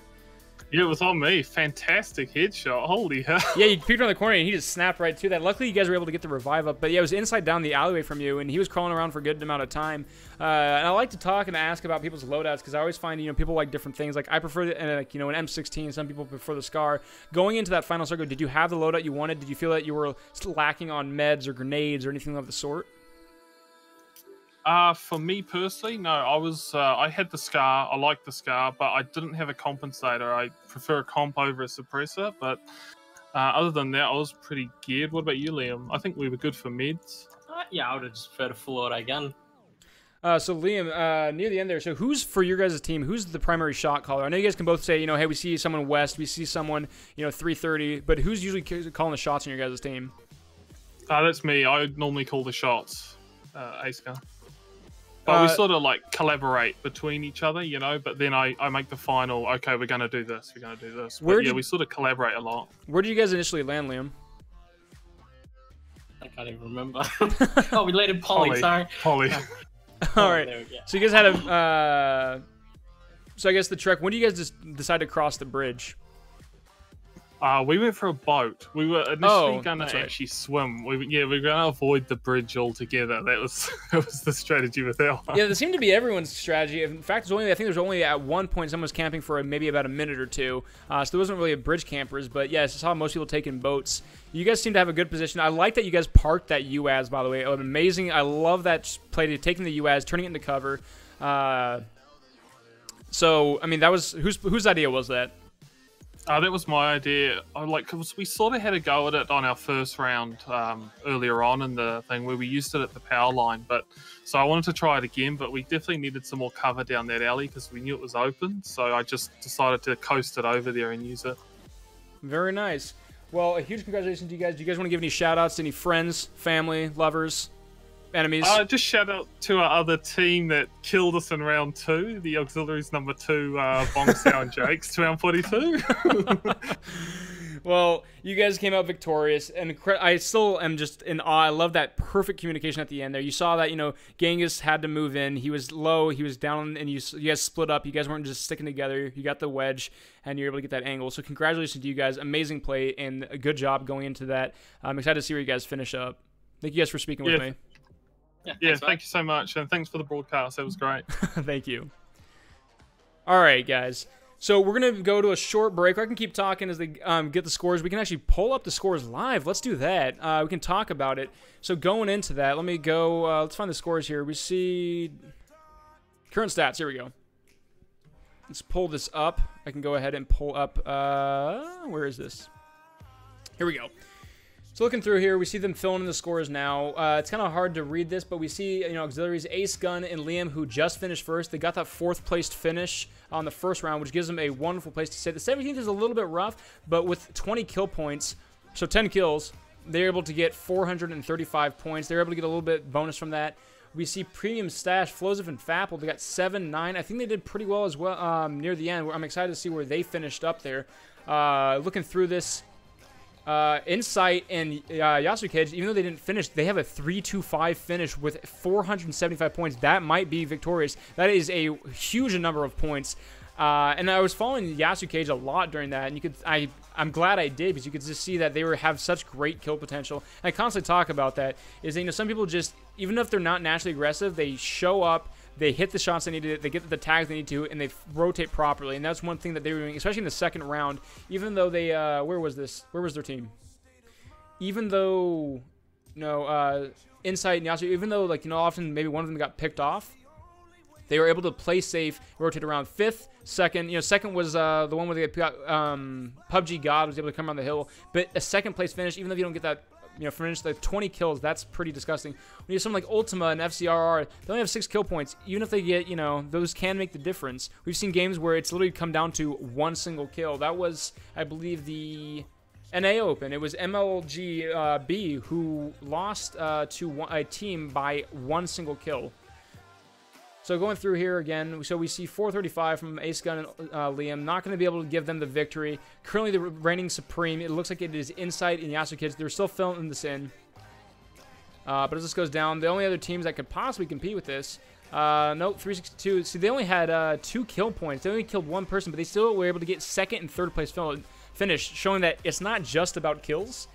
It's also, a lot about, where you're positioning, taking, disengaging if you need to. And the thing is that this game is about, or these opens and invites are about the end score, not just the kills. So you got to play to whatever the rules of the tournament are. So going through, we see, 475. So I think that's going to be victorious. I'm not going to call it yet because you never know. There might be someone who just has an obscene number of kills. But I think Insight and Yasukage are going to be this Week 3 ESU League Open winner. We'll keep kind of updating you with this, looking through this. But I have been Seismic. I still will be, I believe. We'll see. I might just, start branding change. 4th place finish from Keys there. Good job by them. But thank you guys for tuning in. I will stay with us and keep talking. But thank you guys for stopping by. I am Seismic. Oh, you can follow me at Seismic White on Twitch, Twitter, all that. Huge shout out to ESU League for hosting this event. You can hit the follow up above over there. Make sure that you're here for every event. Stop by. I'll be casting more. If you guys enjoy that, you can tell me to just get lost. Make sure I'm pronouncing Chalkier Milk, Chaussier Milk, Chaussy Milk, whatever you are, man. I love you. Thank you for stopping by. Dr. Robust, you did great. Making sure I'm not making any enemies. But, you know, even though you don't have the first place finish, though, I think that's so important. Is, you know, you might not get the first place finish, but even, you know, getting those top 5 just will carry you to victory. PUBG Lords, they had 24 finish there, first place, and then I think they ended pretty rough near the end, so they're not going to be able to finish this off in the top 3. Unfortunate, but they still got that victory. Must feel good. You know, you get the chicken dinner, increasing those stats. Looking through, Nugget, you know, they did well in the first round, but kind of tapered off near the end. We see 2, 24, 23, or 3. So Akadrak, you saw near the end and Ripped, who were hiding inside those cans, the oil drums. They were, you know, popping off. But again, that middle round, where were they? That middle round, 24th place is really rough. So it is about consistency. A single round can throw you off, but you know, 2 first place finishes can balance off, you know, like 11th or 12th place finish.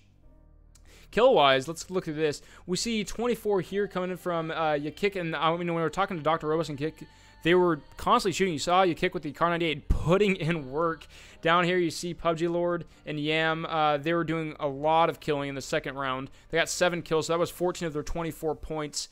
Going down here, we see Fapple and Flozif just laying into people. 26 points. Unfortunately, not going to be able to get a top 5 finish, so that kind of put them into a lower bracket a little bit. So Liam, 435, 475 coming from Insight. And the next highest appears to be... See a 346 there. That might be Roy Day. Nope, 353 coming in from Intel. And that might be the 3rd place, it looks like, as we finish off this last 2. It looks like Zen and RJM. It looks like, so I think RJM in that first round got picked off early by, I think it was PUBG Lord. Right when he was kind of next to his US, he stepped out and he was just, or next to the bike, and he was just motionless. I think maybe they just disconnected and said, hey, we don't have a sub, we can't finish through. That's unfortunate. Maybe next time. So we finish this up. I'm going to go ahead and call it. Huge congratulations to Yasukid on Insight and on to the team Insight God. Congratulations. Good job on the winning the Week 3 Open. Once again, I am Seismic. Thank you guys for tuning in.